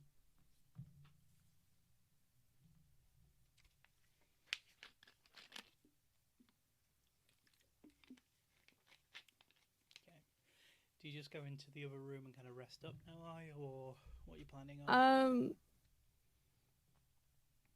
He thinks for a moment and is like, is it okay if I stay in here for a night? I'll sleep on the floor. It's just, I kind of just want some company. That's fine. You can stay in here. I mean, yeah. I'm not. It's fine. You can stay in here as long as you want. He'll just settle in a corner somewhere and try and keep to himself. Okay. We'll go back to the other two now. So, Charlie, from your perspective. Okay. You've waited a bit of time to yourself, and you go down the flight of stairs into the safe rooms, and you knock on Esther's door. I'm assuming you're knocking on her door. Oh yeah, definitely. So I knock on the door. After I knock, I say, Esther, I bought you something interesting to drink. You probably hear like a little bit of shuffling of something, maybe something being put away in her room, and then the door unlocks and opens, and Esther's there. I present to her the bottle. She looks down at the bottle and takes the bottle, and then beckons you. If you would you like to come inside? Sorry, it's not very homey, I believe is what you would say. Don't worry about it. It's my place. It's a total mess right now. And he looks really depressed after he says that. I'm sure you'll figure us out eventually. You have a certain sense of style, don't you? I'm not going to lie. It's not completely my own. But that said, it's better than the alternative. How are you holding up? As best as I can, and she sits cross-legged on her bed, and a large black German Shepherd is in her room as well. That's probably just like sitting on the floor near her bed. This is the first time I've met this one. So, I didn't realise you had a friend here. Yes, it's the first time you're meeting him. Actually, this is Damien. He lives with me. I bought him. I hand out. London. Yeah, I hold out my hand for Damien to smell if he comes close. If not, then I'll leave him to it. It's your dog, Steph. You tell me how you'd respond. He's kind of a bit cautious at first. You kind of pick up just maybe by the breed of dog and his kind of more protective body language that he might be actually a guard dog. But he probably just kind of sniffs and then like goes back to his position over near Esther's bed. Okay. seems like you have a loyal friend and a bodyguard. Oh, as one living on their own, especially as a kindred and running in interesting circles, it's good to have some level of security. This is very true. I'm not going to beat around the bush here. Carter sent me here because he's actually concerned for you. Despite the way he seems, I think he generally worries about nearly everybody here. Surprising. I thought the role of the muscle of an organization was to be impartial and focus on the job. There's more to that man than meets the eye, I believe. I could be massively batting outside of my range, but I think Carter's a nicer person than he will ever let on. Oh, he's starting at least to trust me with giving me a key to his office in order to make that phone call. And he also said he also gave me this bottle of bottle to give to you as well. She has uncorked it and she started like sipping or taking a glug from it occasionally, and it's very much appreciated. Are you going to be all right for the rest of the evening? She just scratches again at her left hand, kind of over the knuckles. I should be fine. I think I just needed some time to compose myself again, as apparently what did you describe us as was to her, Irene? Interesting specimens.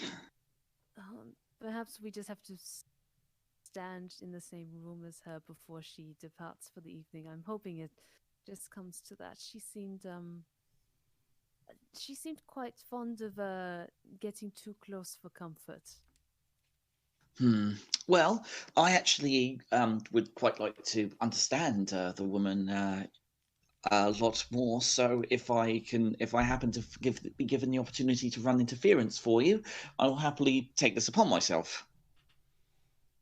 Well, it's just one of those things where I just have to get through tonight, and as the prince said, when she says jump, you say, shall I do a flip as well? I guess. There is a distinct nervous tinge to her voice. This prince seems to be very, very capable of surrounding himself with some surprisingly strong women. Yes, it's interesting to see, and she certainly is an interesting character. I would like to know more about her, but maybe at a more comfortable distance when she wasn't asking such personal questions.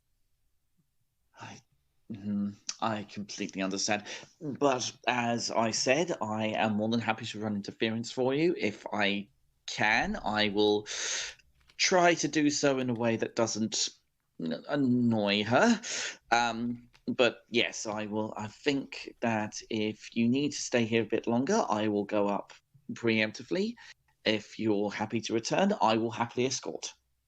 No, I should be fine. If they call upon the two of us to join them at some point. It's been a while since I've spoken about my sire in that way. I guess that's one thing I have, at least. I seem to be, and he kind of like he's going to say this, but there's like this little hesitation in his voice. On good terms with my sire. It's having a sire. It's a complicated thing. Well, we all have sires, but varying degrees of relationship. Because regardless of relationship, whether it was an actual embrace or it was something that was not exactly a welcome change, they are the ones who killed us. They are our murderers. You can kind of see like a little furrowing of the eyes from Charlie, and then it softens. I mean, that is one way of looking at it, but also they also have. I'm rambling again. Forgive me. I'm going to head back upstairs. If you need anything, let me know, and I'll more than happily help. I appreciate that. I should be back up in a few minutes. I'll be ready soon, but thank you for this. And she holds up the bottle. Don't thank me, thank Carter. I was just a delivery boy. But it is appreciated nonetheless. I told him as much. I will leave you to your thoughts. See you in a bit. And I leave Esther's room to allow her to drink in peace. Okay. She takes another sip, and then puts the bottle down, and then she just goes back to what she had hidden previously. In the duffel bag, she pulls out the blue dressing gown again and just holds that to her, and she drinks. Okay. Charlie, as you are walking up the stairs, you bump into a member of staff. It's not one you recognise. Okay. Mr. Morgan? Yes. You have been requested to be seen in the theatre hall. I kind of straighten up my seat. Very well. Lead the way. Is Madame Desmarais down there with you? She is currently in her room. Would you like me to get her? She might need a couple more minutes just to spruce herself up. I understand that. If you could come over to the theatre room as soon as possible, that'd be much appreciated. It's on request of it's under request of Miss Verena and Dominic Estrell. Very well. I will let Esther know as soon as possible. Thank you, sir. I hope you have a good evening. Thank you very much. Oh, one other bit of business. I need to ask someone about requisitioning an item. I could do it later, but I just want to keep it fresh in my mind. There was a piece of weaponry that I would need to recover at some point. Well, if anyone's responsible for that, that'd be Mr. Carter. I can bring it up with him because I'm going back to speak to him shortly. If that's okay with you, sir. Absolutely fine. I'll go see Miss Esther. Okay, not to worry. And I head back to Respectfully, please be quick, sir. Certainly. And I head back to Esther's room and I'll knock on the door again. She answers the door.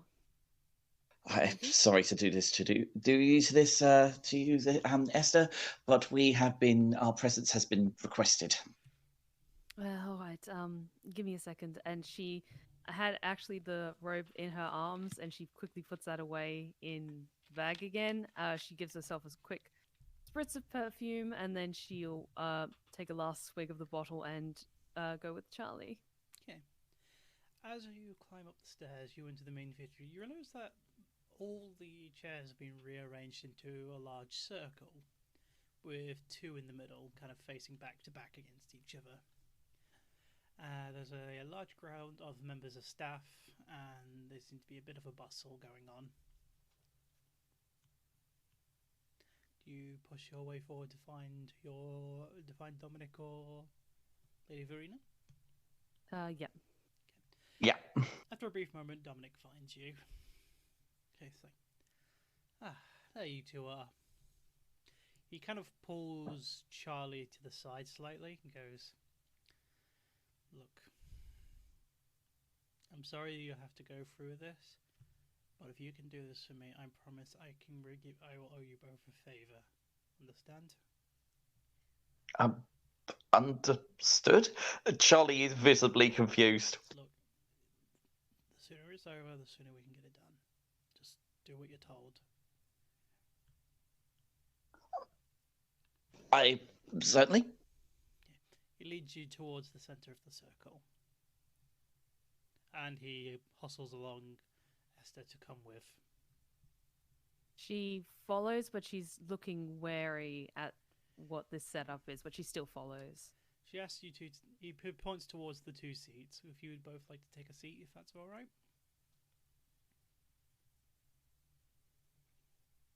Esther. Charlie's. Sorry. Looks at Charlie and then takes a seat. I look at Esther, and Charlie's mind is racing with certain Does this ring any bell with any kind of treatment setups that Charlie has encountered? Is this something? Okay. Familiar to you.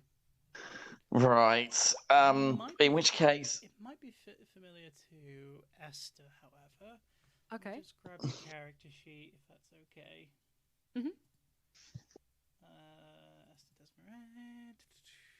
I want this one.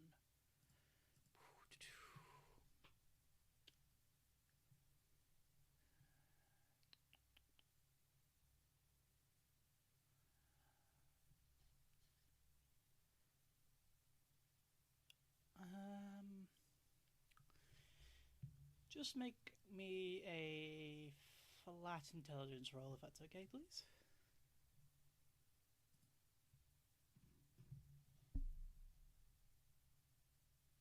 One success. One success.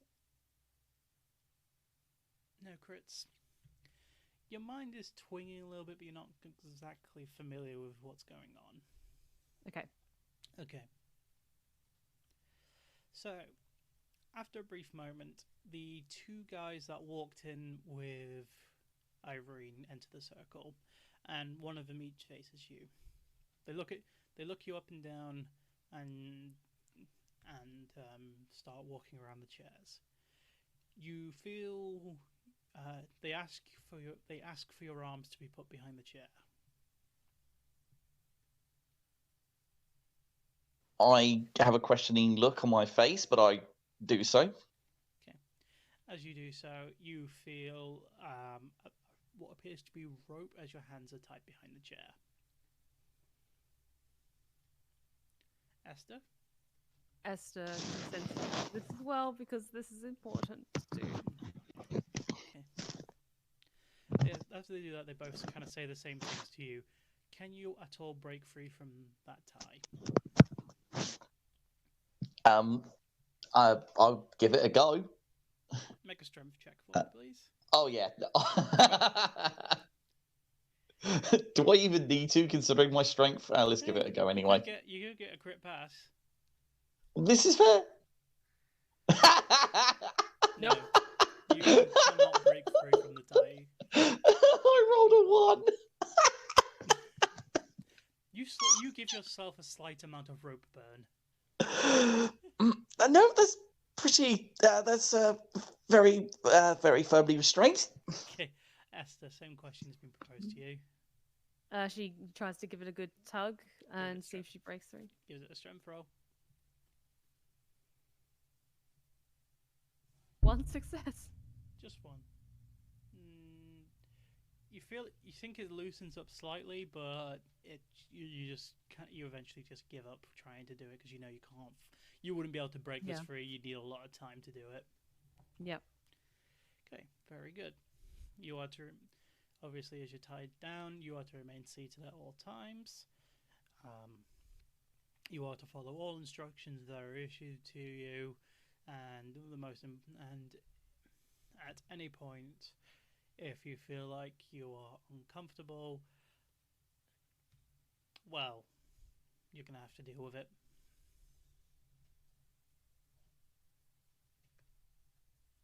They leave the circle. The lights go out as one of the ceiling spotlights points on top of you two. As Irene just kind of gallivants into the circle with that weird, almost snake-like motion as she kind of almost somehow slithers while walking. She is very much appealing to the crowd. There is a bit of a small cheer and a clap. And goes. For those of you who are unfamiliar with my work, I shall introduce myself. My name is Irene, but I am more affectionately known as the Nightmare Weaver. Not my choice of name. Bloody newspapers have such poor tastes. She kind of slithers around the two of you, walking, just examining you up and down. So we are here to play a little game. Those are familiar with my work know I was trained a little bit by some of the most filthy individuals known to this world, the mages. Disgusting creatures they are, but very resourceful, might I say. Today, we're going to pull out some interesting quirks of our lovely elected guests, and I am curious to see what we'll find. We'll start with the one I feel will be less interesting first. She slithers in front of Charlie, takes a nail and scratches it underneath your chin. It's like, are you comfortable today, sir? I wouldn't exactly describe it as comfortable, but I'm willing at least. It's going to be fun playing with you. Okay. Tell me, have you been feeling stressed recently?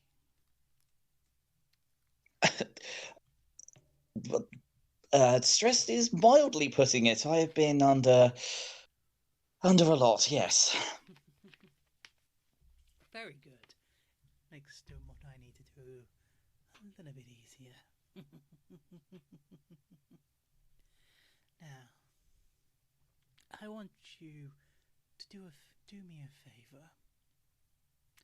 I want you to paint a picture of him in your mind of the thing that scares you the most.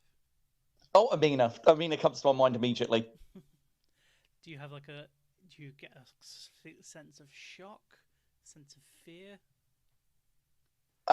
It's a combination of fear, want, dread, panic, like something it's like the feeling of something being incredibly wrong, but not being able to put your finger on why. Okay, so I'm guessing you have a very visual expression on your face of how you're reacting. Yes. But it keeps fluctuating between emotions. It's kind of unusual. Okay. I see something has stricken your mind very quickly.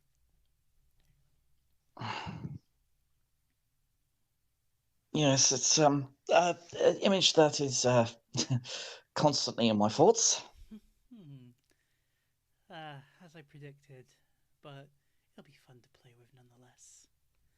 So, I want you to do a very, very simple thing. I want you to paint that image vividly in your mind, as almost as if you can see it.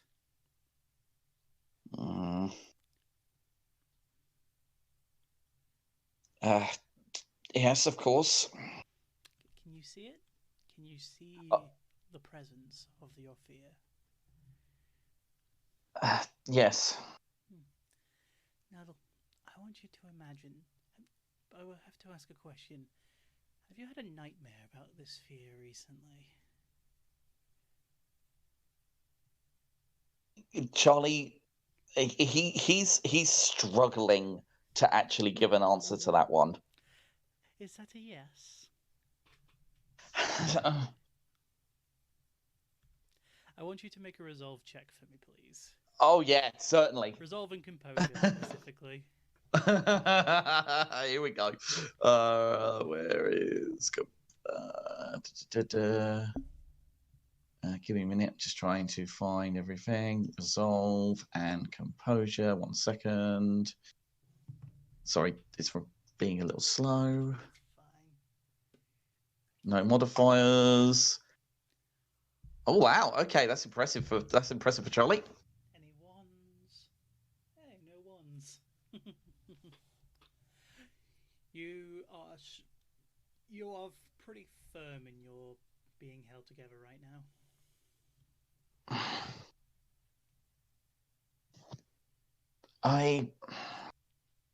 It is something that is in my mind, yes, and it has been constant.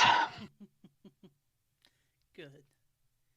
Now, I want you to relax as best as you can. I want you to imagine that no one else is here. Everywhere is just just you and this sphere. Can you do that?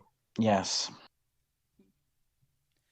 I want you to make an insight check for me. Just pure insight. Oh, just pure insight. Okay. Actually, hang on. Just do you no what. do you have any occult? Yes, I do have a cult. Make it roll with occult then, please. Hang on, give me a minute. It's I need to do it the other way around. 1 second. It's all right.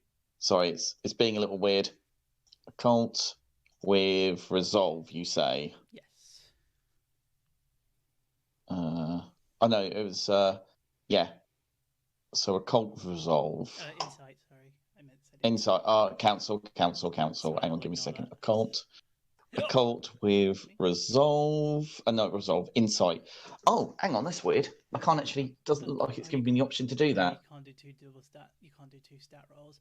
Fine, just do it No. as Insight. It's more higher. Intelligence and occult then. Intelligence and occult. Okay. Yeah. Occult with intelligence. Okay.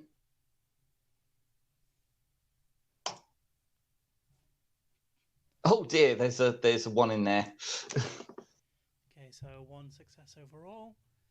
Okay, you're unsure of what's going on, but as the more she speaks to you, the less you can see around you. The dark, all that is almost as if, like, you know how when you're in a dark room you can perceive like shapes that aren't lit by a light. Yep. That slowly fades away as all you're surrounded with is just black. The light in front of you and Irene. As she moves her nails in the air, they start following faint red traces. It's almost as if like they're projecting contrails of light following the back of her fingers. How are you feeling? She asks.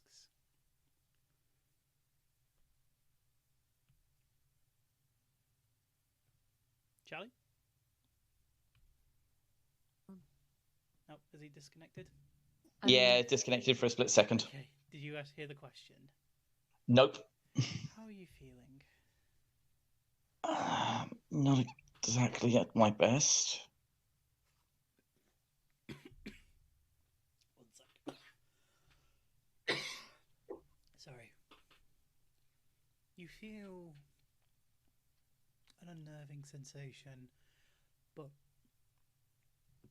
slowly but surely,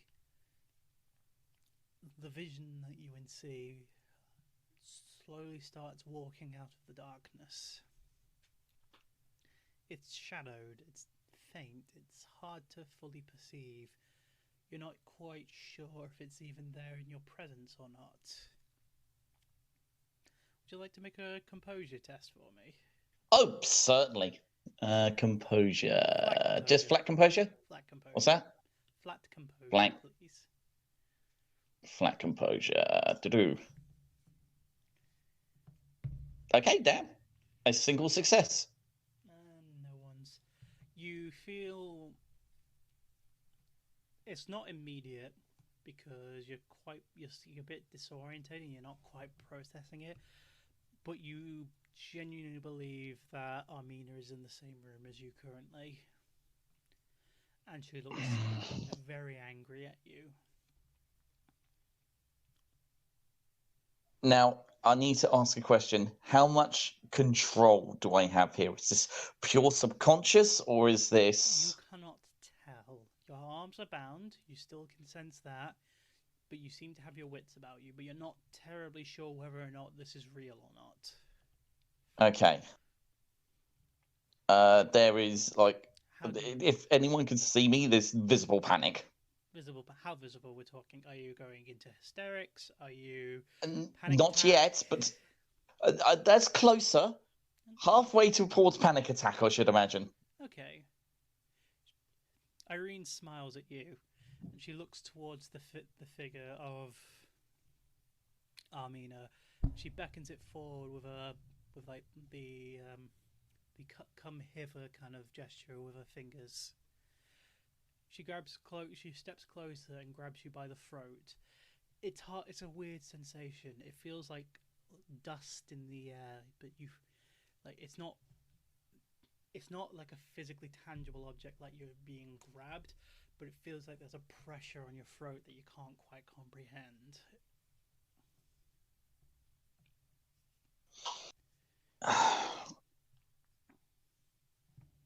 Yeah, Charlie is he's not in a good spot right now. How are you screaming, panicking? No, he's doing everything he can to stay quiet and just accepting what on earth is going to be happening to him next, because he knows it's pointless to fight against her because she's too powerful. It's like Irene pops out from behind Armina, the figure of Armina. What are you feeling? Weakness, powerlessness, my like the essence of my will has been stripped from me, and there's nothing I could do to stop it. And that is what she's done to you. She laughs, and as she laughs, Armina laughs alongside her. There is eventually that kind of tickled laugh fades out of Irene, and it comes from Armina, and she starts laughing in that terrifying hysteric, like she has just absolutely lost her mind. Imagine almost a Joker-esque level laugh. Now here's the thing. Sorry. Okay, carry on. Here's the thing. Charlie knows a lot about what Amina's like in her private time, doesn't he? Yes. Oh yeah, no, this is sending him into near hysterics. Do you want to make a composure test with -2 dice? Oh, I would love to do that. Composure. Is this even possible? Well, do you have 1 point left? I have 2 points of composure. So I had 3, my mistake. Bro, do it with just one, -1 then, sorry. -1, okay. Sorry, I was looking at the wrong character sheet. Big fat 0. Yep. Your mind breaks for this moment as she starts laughing. And after about 10 seconds of it, it all fades back into your head. And you can see the people around you right now. They're looking very disturbed as to what they've just seen. Oh, Charlie is crying a river of blood right now. Yes. She looks at you and goes, There. You okay? I can't even. How? It's. I just. And he cannot find words. You have a lot of turmoil in your heart. Don't worry, we'll break that out of you slowly. You feel your wrists suddenly become free as she has sliced open the ropes that were binding you. Go take a seat. Have a drink. He kind of he gets up. He takes this white handkerchief out from his pocket, and within a couple of seconds, it is stained red. A member of staff comes towards you and kind of escorts you away to somewhere to get you a drink. Oh, Charlie will happily accept that. Yeah. Irene slithers around in front of Esther. As Charlie was getting up, would she have been able to catch a glimpse of him as he was being walked away? Okay. You heard what happened, what was being said, and what hurt, but you couldn't see it. Yeah. She kind of squats down in front of you. Now, the interesting specimen. Are you ready, madam? Ready as I'll ever be. Don't worry. The sooner this is done, the sooner you can enjoy the rest of your evening. Now, do I have to repeat the steps with you? Or did you hear enough? think you quite enjoy this, so I think, why not repeat them again? Okay. She gets closer to you. I want you to imagine in your picture in your mind the thing that terrifies you the most. She imagines her sire in the clothes he was wearing when just before she lost her other eye. Now, do you have that image in your mind? She nods, but she just keeps her head level and she's just looking like straight ahead. You can look at me. She doesn't. She's trying to disassociate as best she can. Honey, if you don't work with me, I can only make it worse.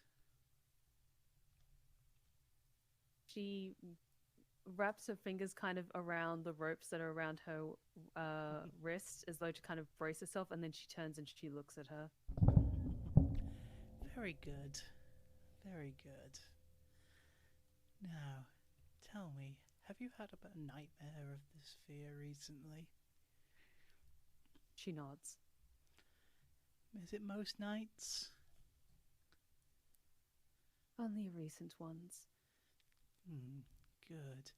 The memory's strong. Okay. Slowly, the world begins to fade around you as only the direct light from the spotlight has any illumination around you.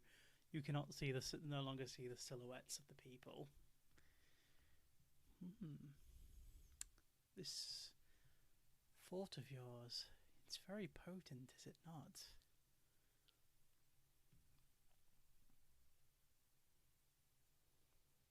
Esther? It's not an individual I'm soon to forget. I'm sure it's not. But...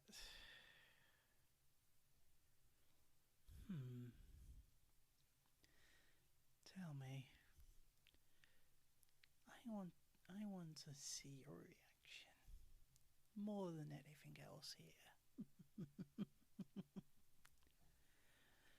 She begins to twitch her fingers as the scarlet trails follow behind her nails. And as she's doing that, Esther's like clenching her jaw and she just tightens her grip on the ropes as though to kind of brace herself. Oh, interesting. You've tried to closet this fear from yourself, have you not? I'm gonna have to add to this. She walks out of the light, and as soon as her body steps out, her presence is gone completely. You feel suddenly very isolated. There is no one around you. You're just tied in this chair. You can't hear any sounds, anything at all. Eventually, after about a minute of this isolation, a voice can be heard calling from the darkness. Esther, you've disobeyed me again, haven't you? She doesn't respond. She just looks straight ahead. Esther, what did we say about you not responding when I speak to you? She doesn't say anything. Esther, if you don't respond, I will have to come in there.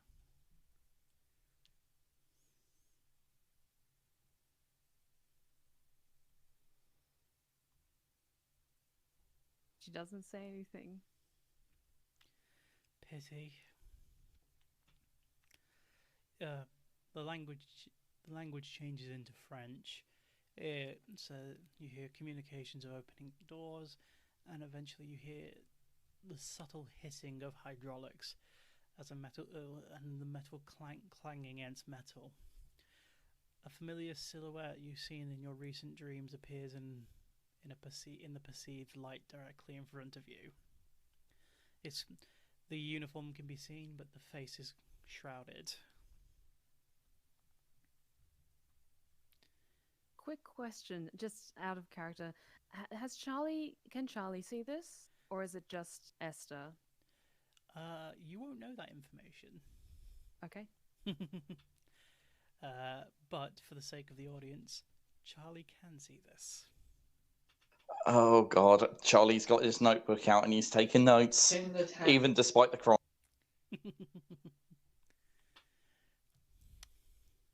Esther, the shadow appears to you. She slowly lifts her head and she looks in the shade where his face would be.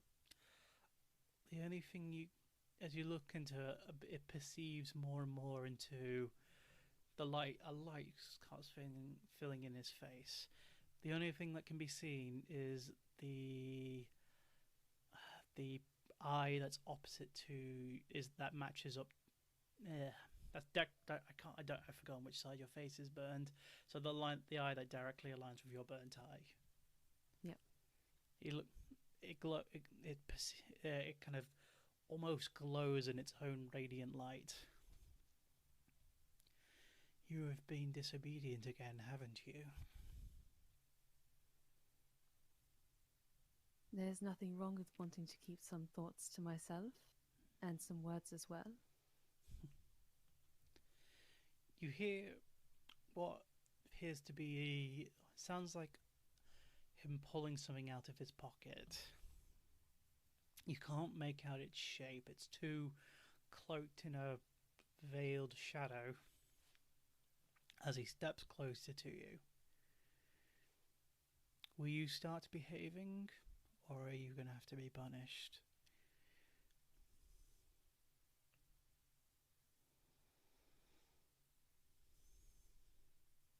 She grits her teeth, and there's a kind of like slight shift as though like the chair has moved like half a centimeter as she flinches back. No, the figure takes another step forward.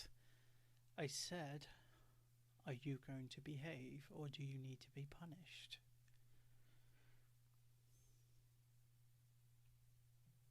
I'll behave.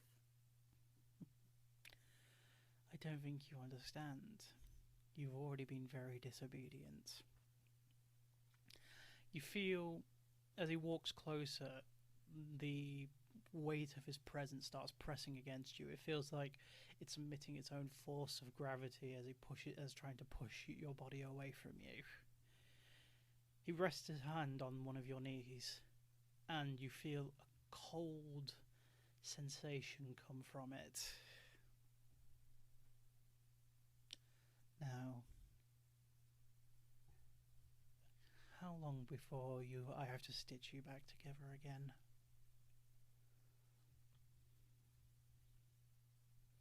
Her brows furrow as she looks at the hand on her knee, and then she looks at the eye that's visible to her.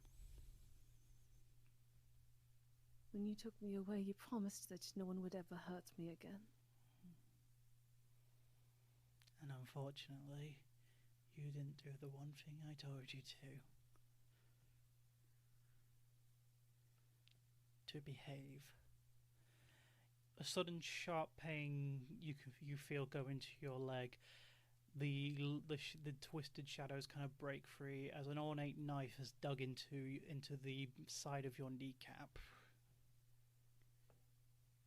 She cries out with that, but then just grits her teeth.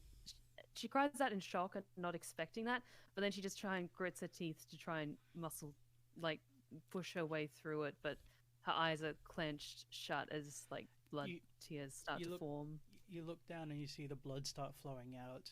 It's like, all I want is an apology, and this can stop.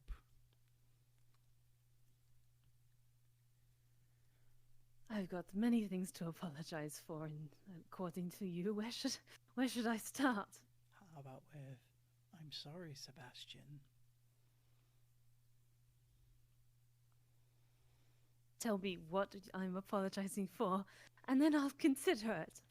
He forces the knife upwards further into the bone.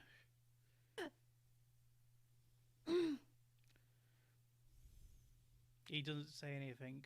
The eye kind of slants a little bit, like he's kind of just giving a sarcastic glare at you. She clenches her jaw and she opens her eye and just looks at him. Tell me what I'm apologizing for, and then I'll consider it. For being so disobedient, he forces the knife further up towards your thigh.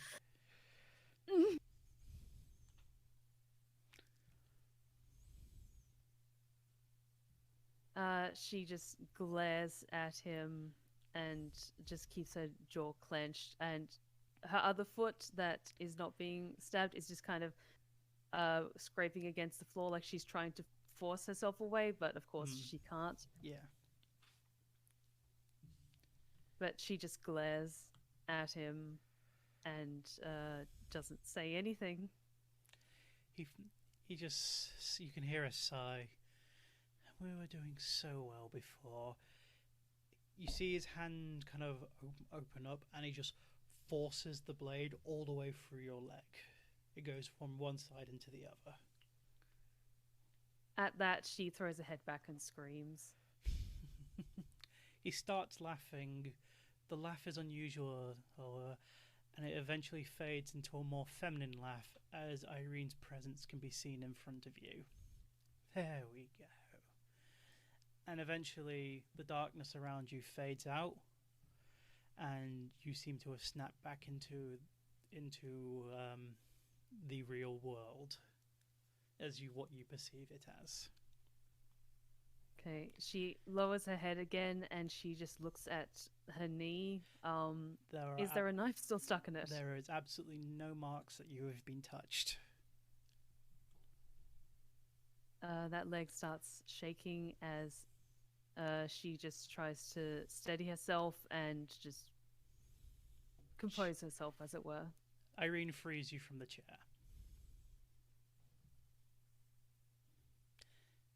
She doesn't move for a second, and then they're still trying to compose herself, but then she'll look up at Irene.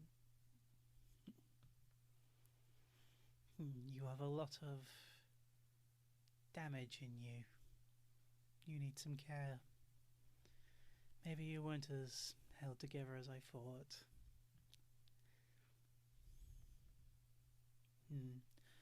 Still, you do pose the memories of someone I once called a dear friend, so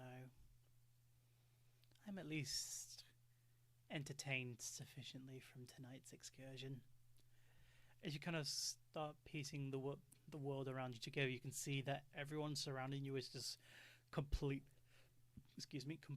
mortified of what they've just seen. Do you want to get up? She nods. She offers her hand towards you. She doesn't seem very forceful. Any kind of malicious intent from her seems to have vanished from your senses, and she seems like she's a bit more genuine right now. After a beat of pause, Esther will reach out and take her hand. As you get pulled up, the surrounding lights get flicked back on.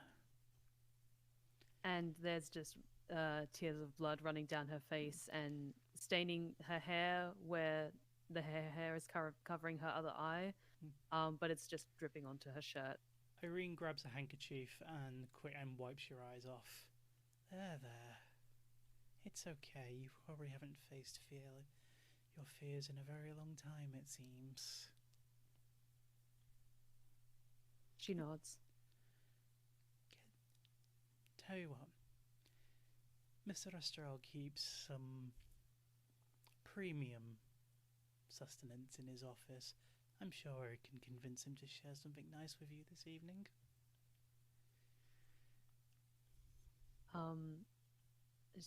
She just turns and looks at her. Such a generosity would be much appreciated. But I do not wish to resume. Sorry, could you say that again? That last line again, sorry? The generosity would be much appreciated, but I do not wish to presume. I'm sure Dominic would be more than kind to work with us. Anyway, I believe you have a room in here? She nods. You go get some rest. She has Irene let her go? Yes, she's not restraining you at all. She was just cleaning your face up slightly. Okay. She will walk out. Can she walk fine on that leg? You don't feel any unusual sensations. She staggers a little at first, just trying to shake the visual of what she just experienced, and then she is going to just kind of start slowly walking through the crowd. I think on that point we'll end it for this evening. So I'd like to thank everyone for watching. Thank you all for tuning in. Again, a big thanks to Kaz for working with me to get the alert notifications done, along with the stream overlay. Sorry about the one weird notification there was in the stream. I haven't quite fully worked out stream elements yet, so I'm just tinkering with that. So apologies for that. Thank you to the players for joining us this evening. It's a bit more intense than last session than last time, but I feel like we were missing out a bit, so I thought I'd push forward on ideas a little bit. But I hope you all enjoyed. Do we have any issues with the 5th of May being our next session? Anyone? Yeah, that seems reasonable. Steph? Sounds good to me. Anis, no issues with that?